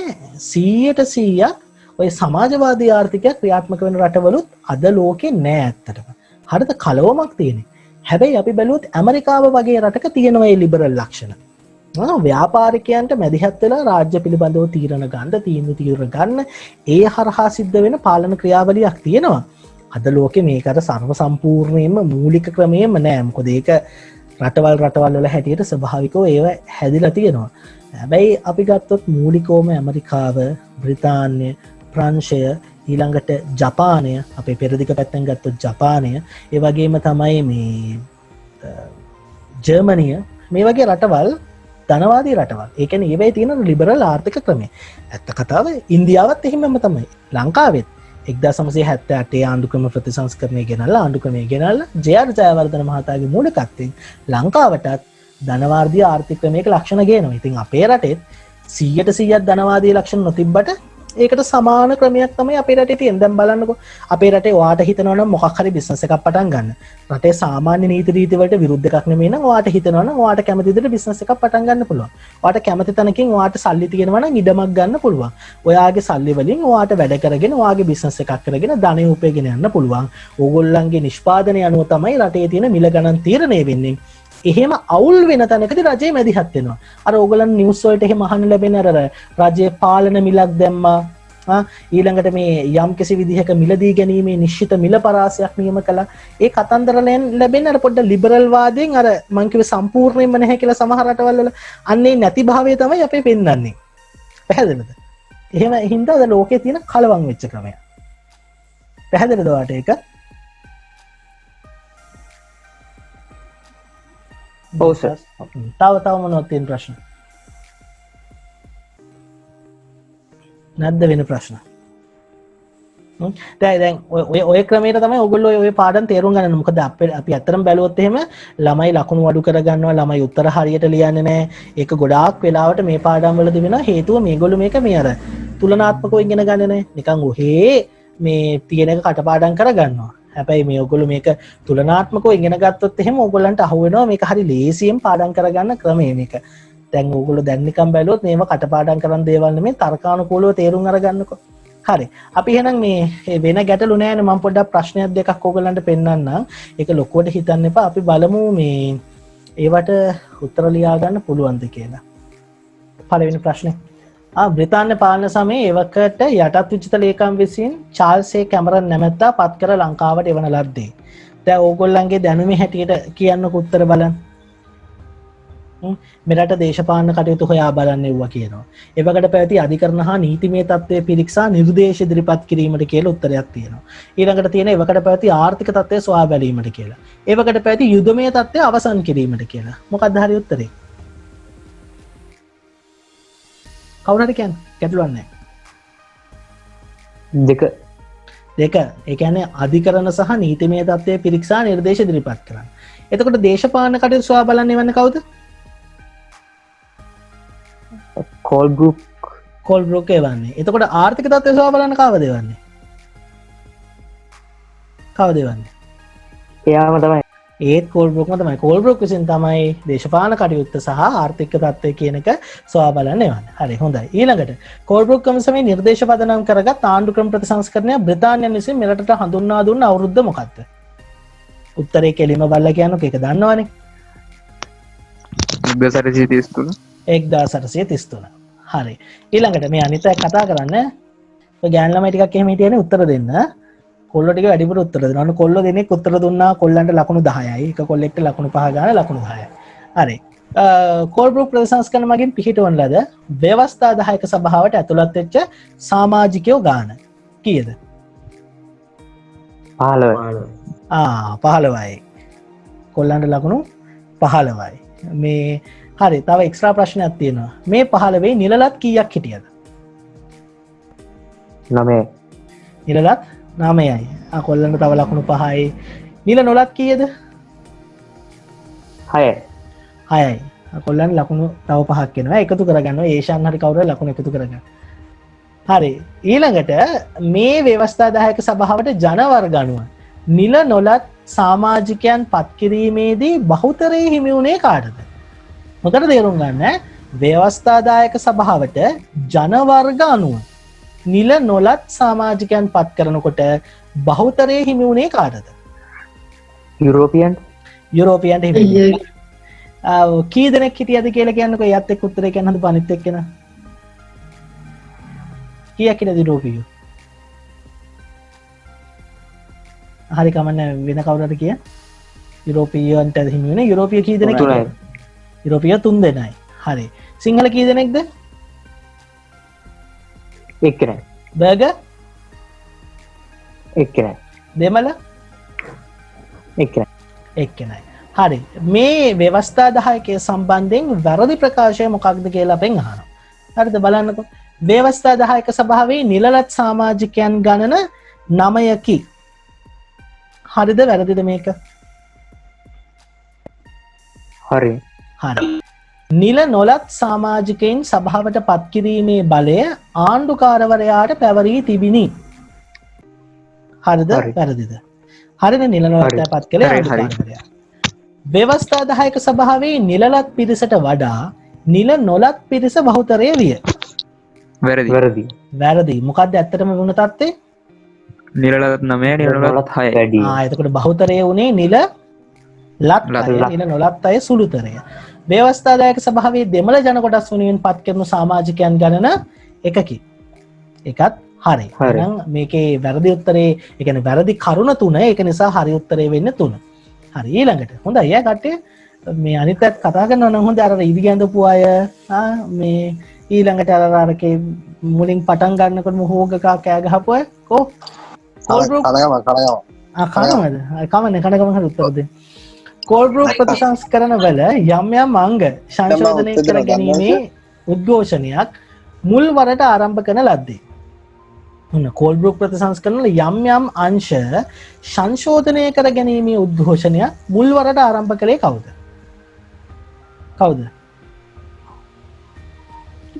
යුරෝපීය ව්‍යාපාරිකයන්ද? යුරෝපීය ව්‍යාපාරිකයෝ පටන් ගත්තේ නේද? ඒකට උදාහරණය මොකක්ද? එහෙම පිහිටවපු සංගමයට උදාහරණය මොකක්ද? ලංකා සංගමයේ ගොඩ නියමයි. කවුද එහෙම පටන් ගත්ත ප්‍රධාන චරිතයක් විදිහට ඕගොල්ලන්ට හම්බෙන්නේ?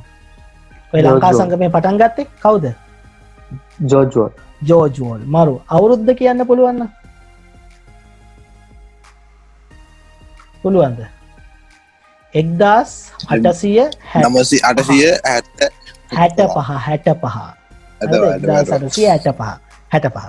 හරිද? ඒක තමයි වත් කරන්නේ. හරි ඊළඟට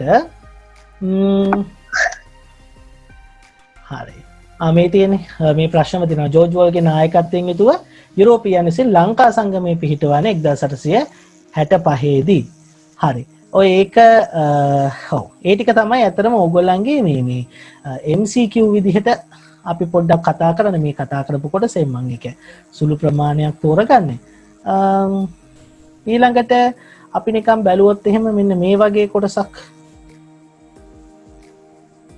නිකම් පොඩි රචනාමය කොටසක් නිකන් අපි කතා කරලා අපි අද සෙෂන් එක නවත්තමු. හරි මේක කතා කරමු බලන්න. දැන් ඔයගොල්ලන්ට આવොත් මෙහෙම එකක්. කෝල් ගෲප් ප්‍රතිසංස්කරණ හඳුන්වා දීම සඳහා බලපෑ හේතු කෙටියෙන් පැහැදිලි කරන්න. මේක නිකන් කෙටියෙන් පැහැදිලි කරන්න ඕනේ. කෙටියෙන් කරුණ කියන්නකො මොකක්ද කියලා.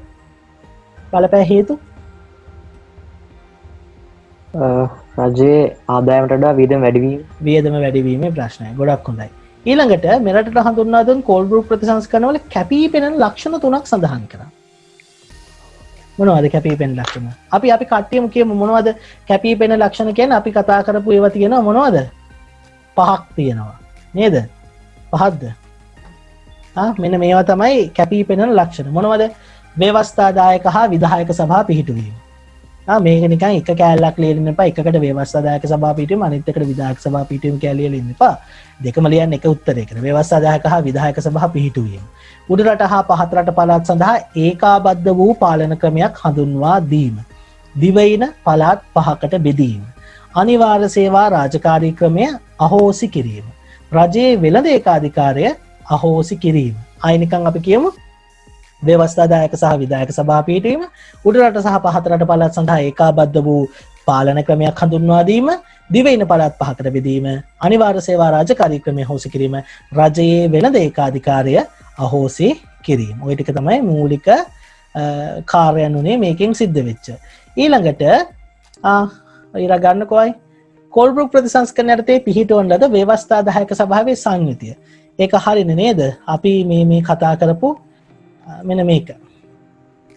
නිලලත් 9යි, නිල නොලත් 6යි, නිල නොලත් 6 යුරෝපීය 3යි, සිංහල 1යි, දෙමළ 1යි, බර්ග් 1යි විදිහට බෙදෙනවා. හරි. ඒක අපි ඒකත් එක්ක ඇති. එතකොට අහිතකර ලක්ෂණ කෙටියෙන් පැහැදිලි කරනකොට මොකක්ද අපි කියන්නේ? මේ අර වාර්ගික නියෝජනයේ ඉඩකඩ ලබා දුන්න එක ගැන අපිට ලියන්න පුළුවන්. ඊළඟට අපිට කියන්න පුළුවන් කමක් තියෙනවා මේ ක්‍රමයට එක්ක ආණ්ඩුකාරවරයාගේ බලය වර්ධනය වෙච්ච එක. අර මහජනයාගේ නිදහසට තිබිච්ච ඉඩ අවුම් වීම වගේ ওই වගේ ගැටලු ටික අපිට පැහැදිලි කරන්න පුළුවන්.